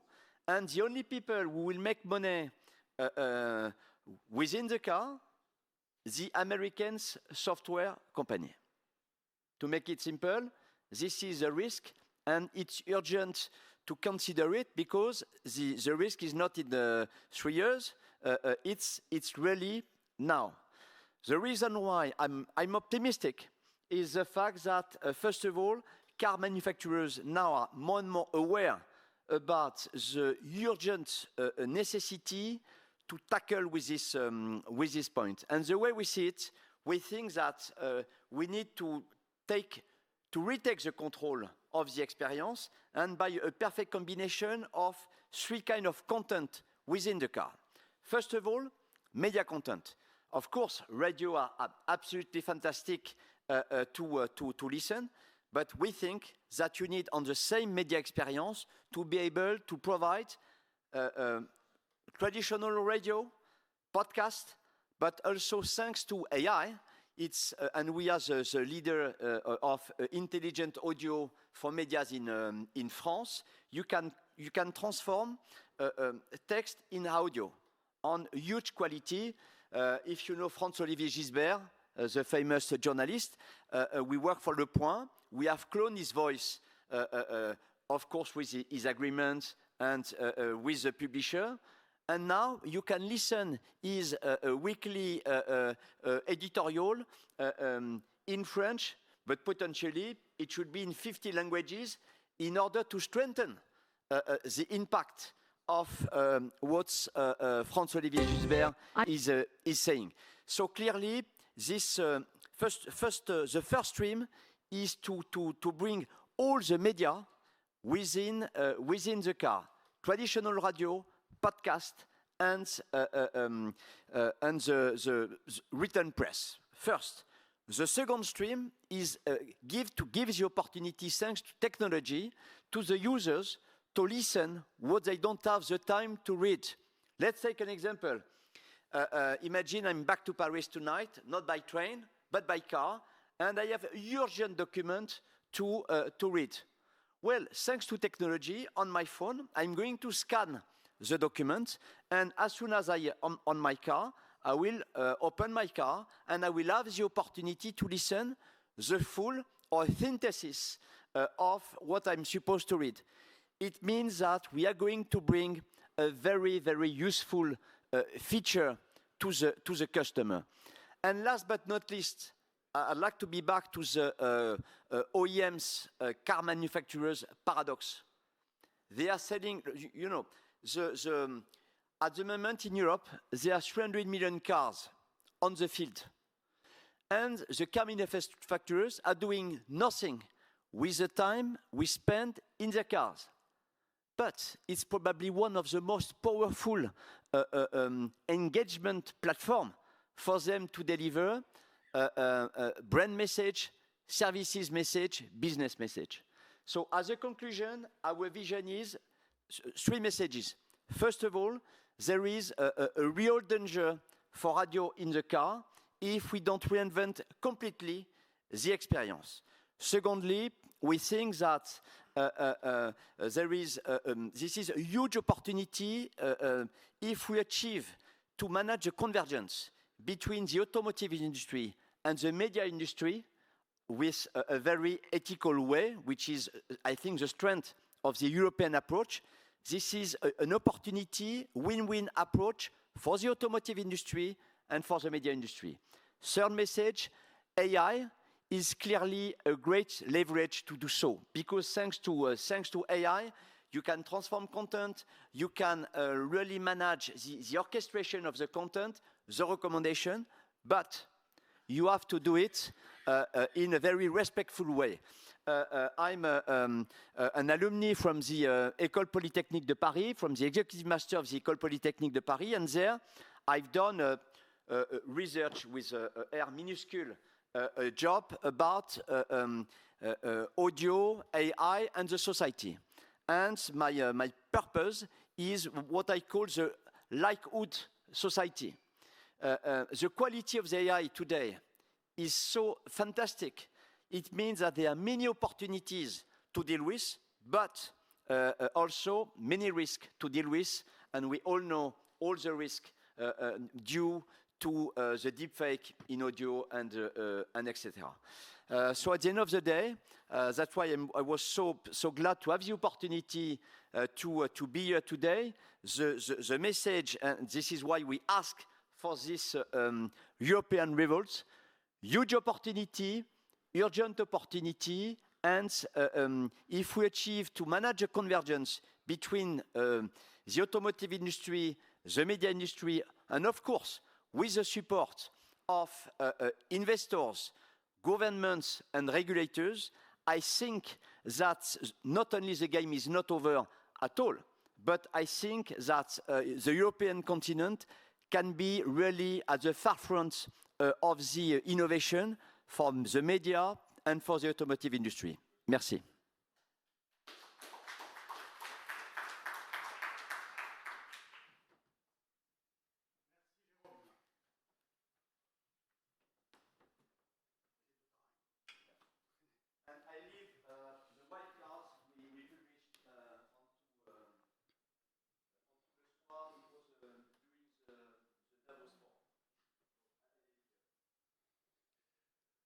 Okay, so that was the vision of the in-car cockpit, a little bit more ahead of what it's doing. But I wanted also to give you a view of the current usage of AI. We talked about this AI and radio thematic of the World Radio Day.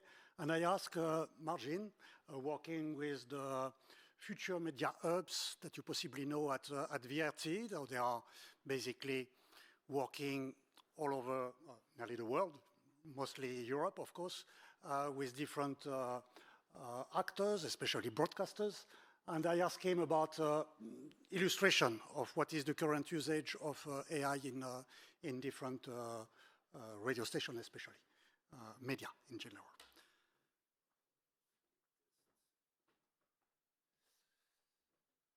Okay, hello everyone. I'm Marijn from Future Media Hubs, and I'm going to talk a little bit about more concrete use cases, where I'm going to go a little bit in detail, but not too much, since some time constraints. First of all, very quickly, who are we? So we are from Future Media Hubs. It's an initiative mostly funded by VRT and RTBF, and we are a networking community organization where we combine public and private media companies to share knowledge and do projects together, share our R&D, and innovate together. Because let's be honest, the media industry is changing very fastly, and we want to work together on this. Mostly with European countries, as said before indeed, but we also have a Radio Canada or the Australian public broadcaster as well. We are doing this in 5 hubs gathered around certain topics. So first, I'm going to give you some very concrete cases of the use of AI in media, and then I'm going to end with a very concrete example in radio done by the BBC R&D. I'm going to link it also to audio. So first of all, we have the internal AI use cases. Internal AI use cases are use cases where AI is being used inside, so in the back end of the organization, whereas the end user, the customer listening or hearing or viewing the content doesn't especially know that AI has been used or doesn't know which technologies have been used. For example, in VRT itself, we have the Smart Content Assistant, which is a content tool where you can put any text in and the system knows what you're trying to write, or if you're writing for a radio interview, what you're trying to say, and it will automatically convert a text in a text that fits the style of the program you're using. You're doing maybe a daily morning show and using a certain amount of language in there, the system will automatically help you write a text within that style. So it's used in the whole of VRT for our news articles, for TV, but also for radio then, of course. We also can use AI in our content workflows, not specifically, I mean, for creating new content, but also recycling old content, which opens up our archives. The Antenna Group in Greece, for example, one of our members of our hubs, has used AI to take an old series, an old TV show, that's 40 or 50 years old, with old content, that wasn't quality enough to run on their television stations. So they used AI to upscale the content and bring it back to life and monetize it this way. For audio, of course, we could do the same. And then we also have verification. There's a lot of content going out there, but how do we know if we can trust this content? Is this content, how is it being captured? How is it being edited or used? There we see the C2PA technology being introduced. Maybe some of you heard about this. It's mostly used in image and video, but there is also work being done in, for example, even text, where we can capture the whole process of when is this item captured or created, how is it edited, and then how did it come to the end user. A little bit less applicable for radio, but just to show you that there are initiatives working on creating more trust and verification with AI content. So these are some more internal cases. On the external, where we really bring new content or new experiences towards the audiences, we can look into conversational storytelling, the Washington Post, giving technology where you can chat with an article. So it's a completely new way. You're not just reading the article anymore, you're really chatting with it. Second of all, liquid media platforms. I don't have to tell you that personalization is the trend in content nowadays. When I'm seeing an article, I don't read it anymore. I upload it in ChatGPT and I say, yeah, summarize this for me because, you know, ChatGPT knows a bit my style and just easier to read. Time has built a Time AI platform, which is trained on their old archives, and it can give you very concrete content as how you like it in text or in audio based on your preferences. So this really shows the need that we bring more personalized and tailored content towards our audiences. On the content creation level, it's not only just reforming existing content. The Basque public broadcaster, EITB, they took a podcast which was very successful, but they wanted to reach also other audiences, other younger audiences as well, and so they made a video version of that same podcast, and the video content has been completely made with AI, generative AI technology. So this is also an example how Gen AI has been used to create content itself, even sometimes from scratch and not only in the back end. So these are some examples of use cases that we have, both on the back end, so the internal automation, but also on the front end, really showing it to customers.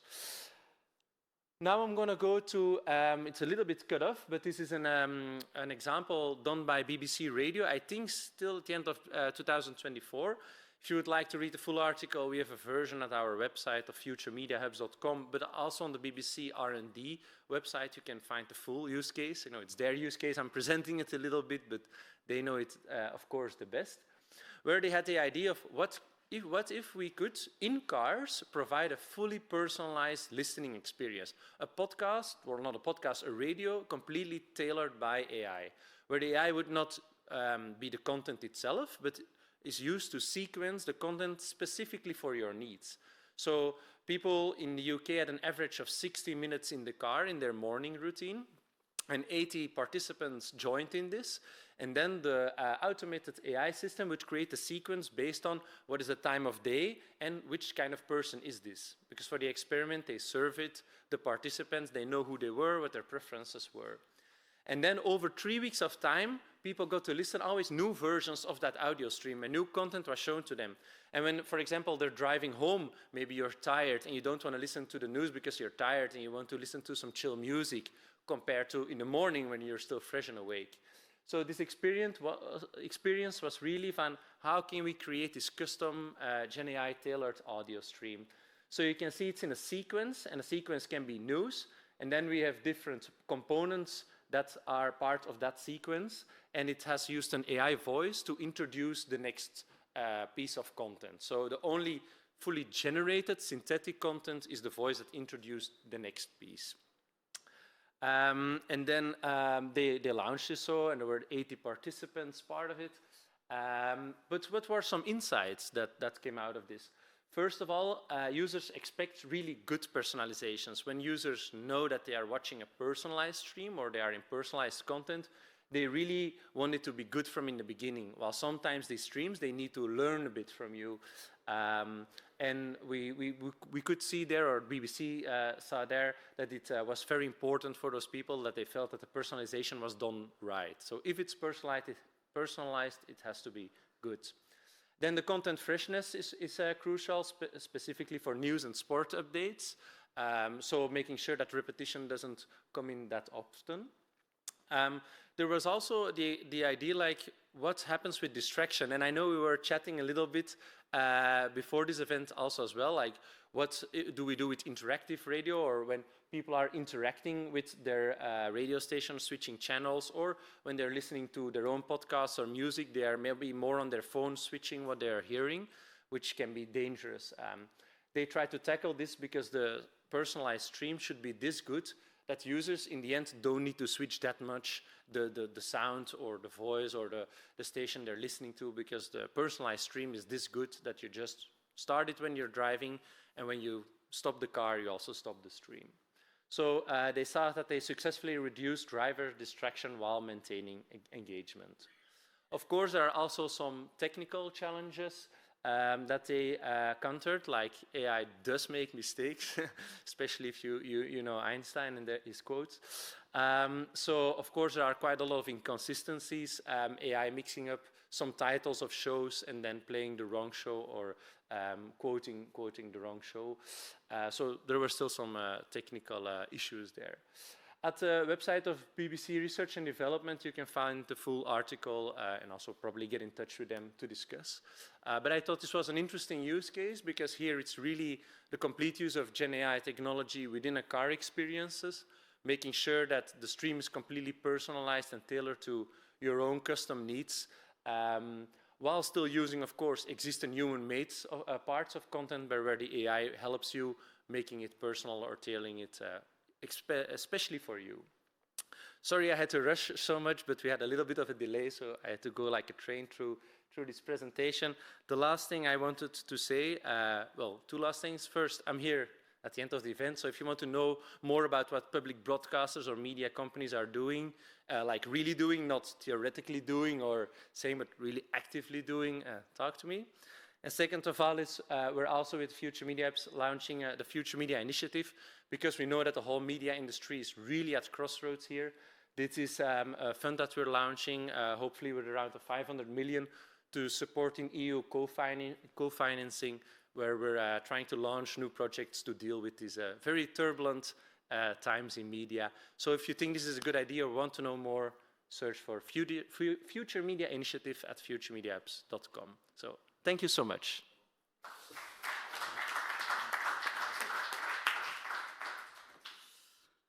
That was like a train, as you say. Thank you to give us this overview of a practical example of AI in media.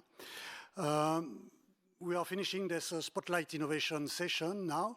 Just to mention that for those of you, because I saw that some were a little bit in rush to come to their place, so the ones that will stay until the end, we have this very interesting nuggets that we will show you. It's a kind of exclusive content, a video testimony that will only be officially published on the, tomorrow on the World Radio Day.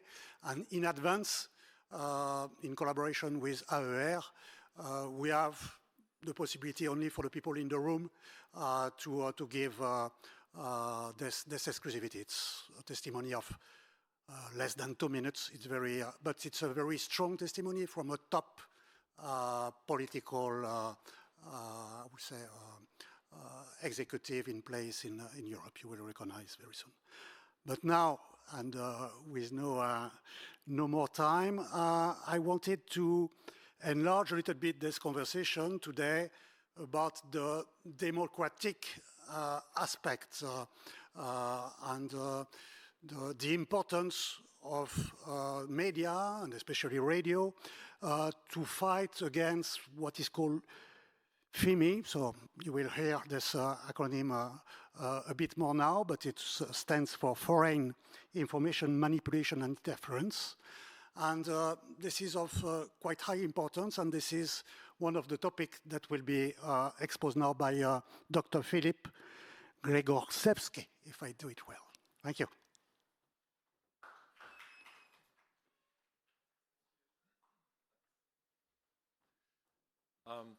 Thank you very much for this opportunity. I'm really happy to be here to reconnect with my past. I used to work in the radio, and I feel that that's the most important medium that we have.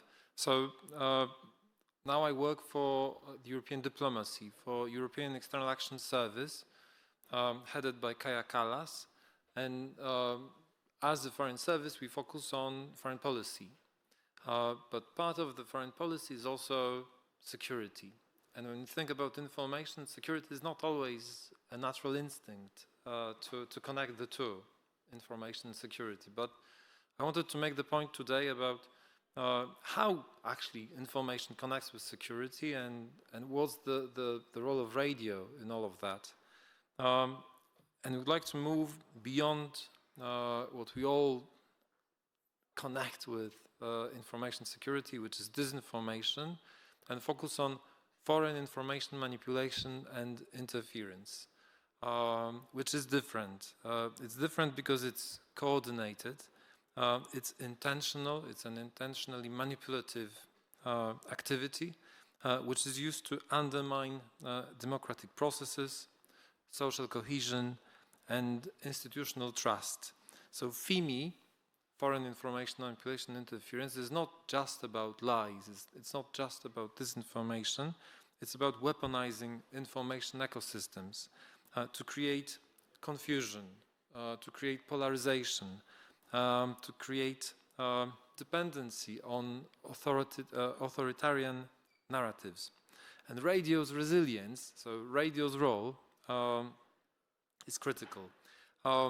It's been mentioned today during the day that when a crisis comes, radio often is the last medium standing because all the networks are down, internet is down, TV is down, so radio is there. And with that comes also a risk that radio becomes a high-value target for FIMI operators, for FIMI threat actors. And I'll give you examples that connect with two threat actors that we've identified as the European External Action Service, Russia and China.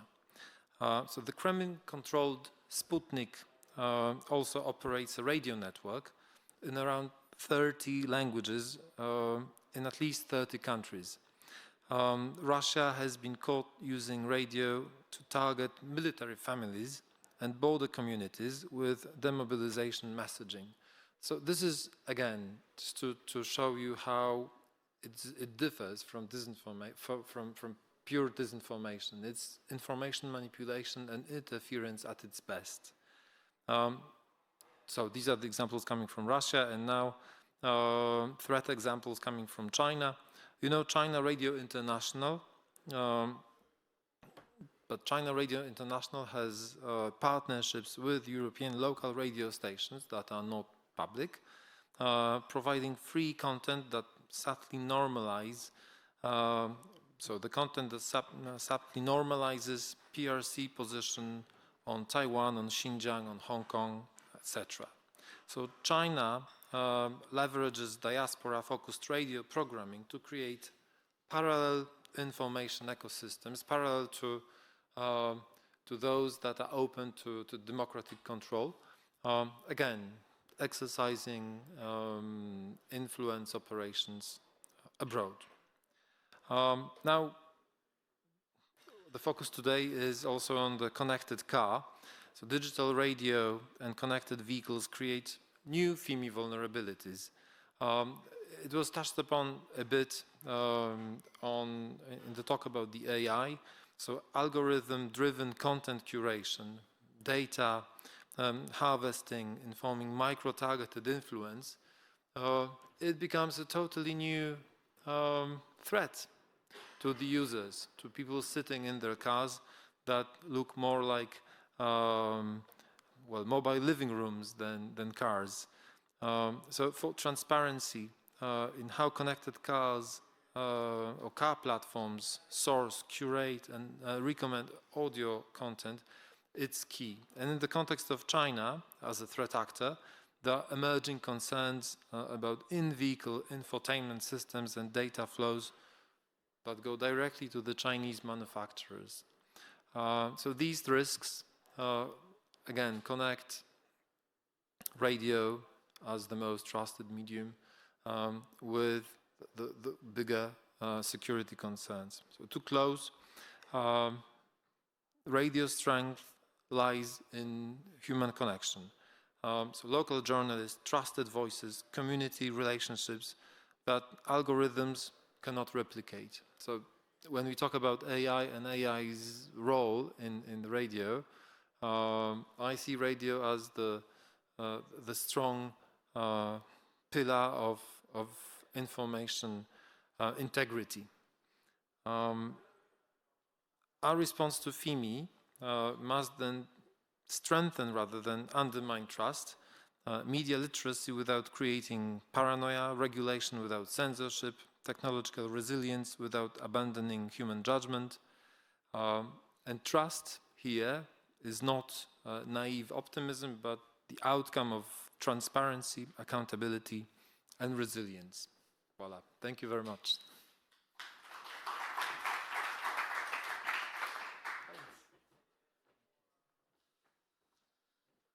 Thank you, Philip. I think trust, democracy, strong names. We will conclude now the event, and I was very pleased when I asked South 180 to possibly collaborate with the event, because this is a company I've been following for some time, executive from the UBU, very well aware about the international context for media, and I really encourage you to follow their work, especially regarding the different strategy for media to cope, for example, with impact. Okay, this is something very strong, and I'm happy to have David to make this word of conclusion. We call it strategic takeaways. Just not to take about, to stay with words and exchanges, but to see what can be done next. So this is for you. Thank you very much, Nicolas, and congratulations for organizing this. I think it's a very timely event. Not many times radio has been the focus of discussion in Brussels, and now with everything going around DNA and the Audiovisual Media Services Directive, I think it's the right time to have the kind of discussions that we have had today. And I would like to start these final comments with something that Connor said. Radio is connection, it's emotion, and it's attention. And I think that this was one of the main messages of today. Also, Martina, thank you for your testimony. I think it was very inspiring and very touching, but this is what radio is for many people, right? A medium with a huge reach, a medium that is part of many people's everyday life, right? And that's why, for all this and its contribution to information, to democracy, radio is important and valuable for people. And I think that this is like the baseline that we should consider when we are talking about radio, because sometimes we just get lost in regulation, in technicalities and so on, but what's the role of radio? How important is radio in contributing to people's life, right? So for instance, when we are talking about AI is the theme of World Radio Day this year. Of course, AI can boost radio, can create more engaging experiences, can help broadcasters to create better products or create more products, and we have seen some examples from the innovation perspective. But of course, it also brings many dangers. Some of the things that have been described can be multiplied. Some foreign information manipulation operations can be done at a scale. So we need to decide as a society if we want to use AI for a better society, or we will let it to be a tool for a worse society, right? But before moving into AI and all the technologies, I think that we need to get the basics right. And that's why Martina's testimony was so important. It doesn't matter the tools we have if we don't have free journalism, if we don't have independence. And to do that, we need to build in one of the biggest assets of the medium, that is trust. Several people have referred to radio as the most trusted medium in Europe.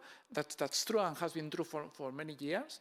But if radio needs to contribute to a better society, this means that we need to use radio as a democratic shield against disinformation, the disinformation pandemics that we have today in Europe.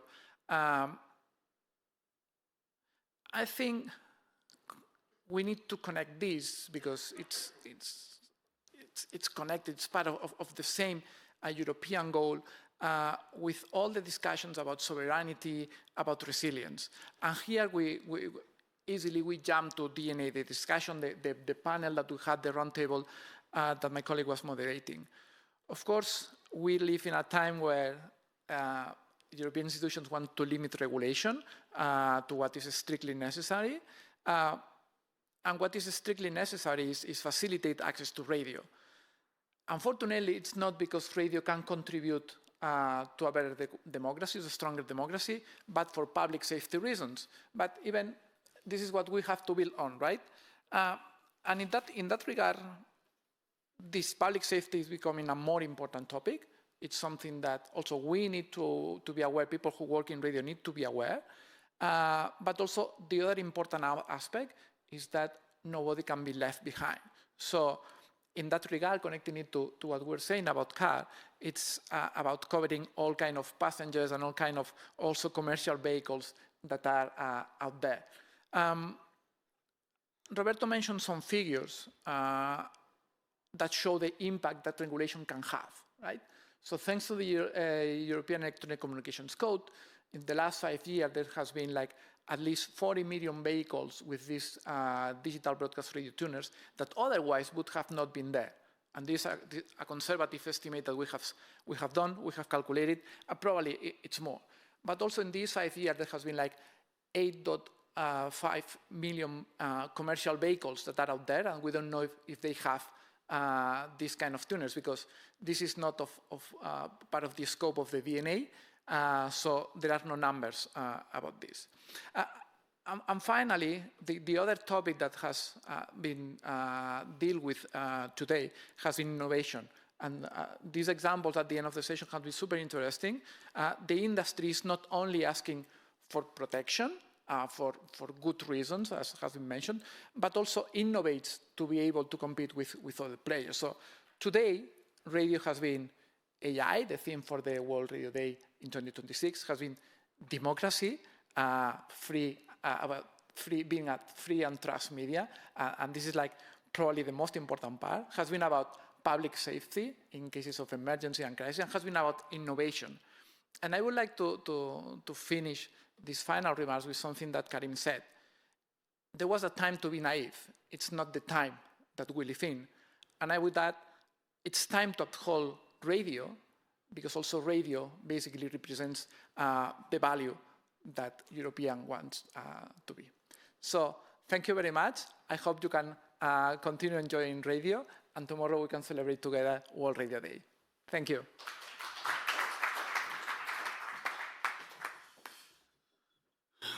Thank you. Muchas gracias, David. Bueno, we are arriving at the final, and I announce you that for those ones to be here, we will have this exclusive content. Just before we shot the live stream, a general thank you to all of you to be here today, to all the ones that will watch this different session, either live or on replay over the next days. Thank you for your interest. We will try to extract the most interesting aspect of all the discussion and continue this debate, because this is just an open one. I would like to thank UNESCO, of course, for the confidence, the opening speech, and encourage all of you to participate to World Radio Day tomorrow. We have special thanks for companies that are supporting the event and that you can find back after the break, like RCS, Hindenburg, Xperi, World DAB, and we also gathered different other companies that will that offered support in promoting the event, like Radio to Brussels, Red Tech, maradio.be. If you see that big here at the entrance of the Residence Palace. SOF 180 we mentioned, Broadcast Associate for the live stream, Linto and Lingora, possibly you see that, but you have automatic AI transcription available and immediate translation. They do it today in French, but they do it for the European institutions in up to 24 languages, I think. And this is fast, this is AI, and they help us to illustrate what is possible to do on that field. the Future Media Hub. I encourage you to listen to their podcasts. There are only few episodes, but long life to today's podcast because they are quite interesting to listen. Testimonies from different angles and different broadcasters. It's called AI and the Media World. You can find it on Spotify. And basically, big thanks also to Philippe, my colleague, who helped me to co-organize this event.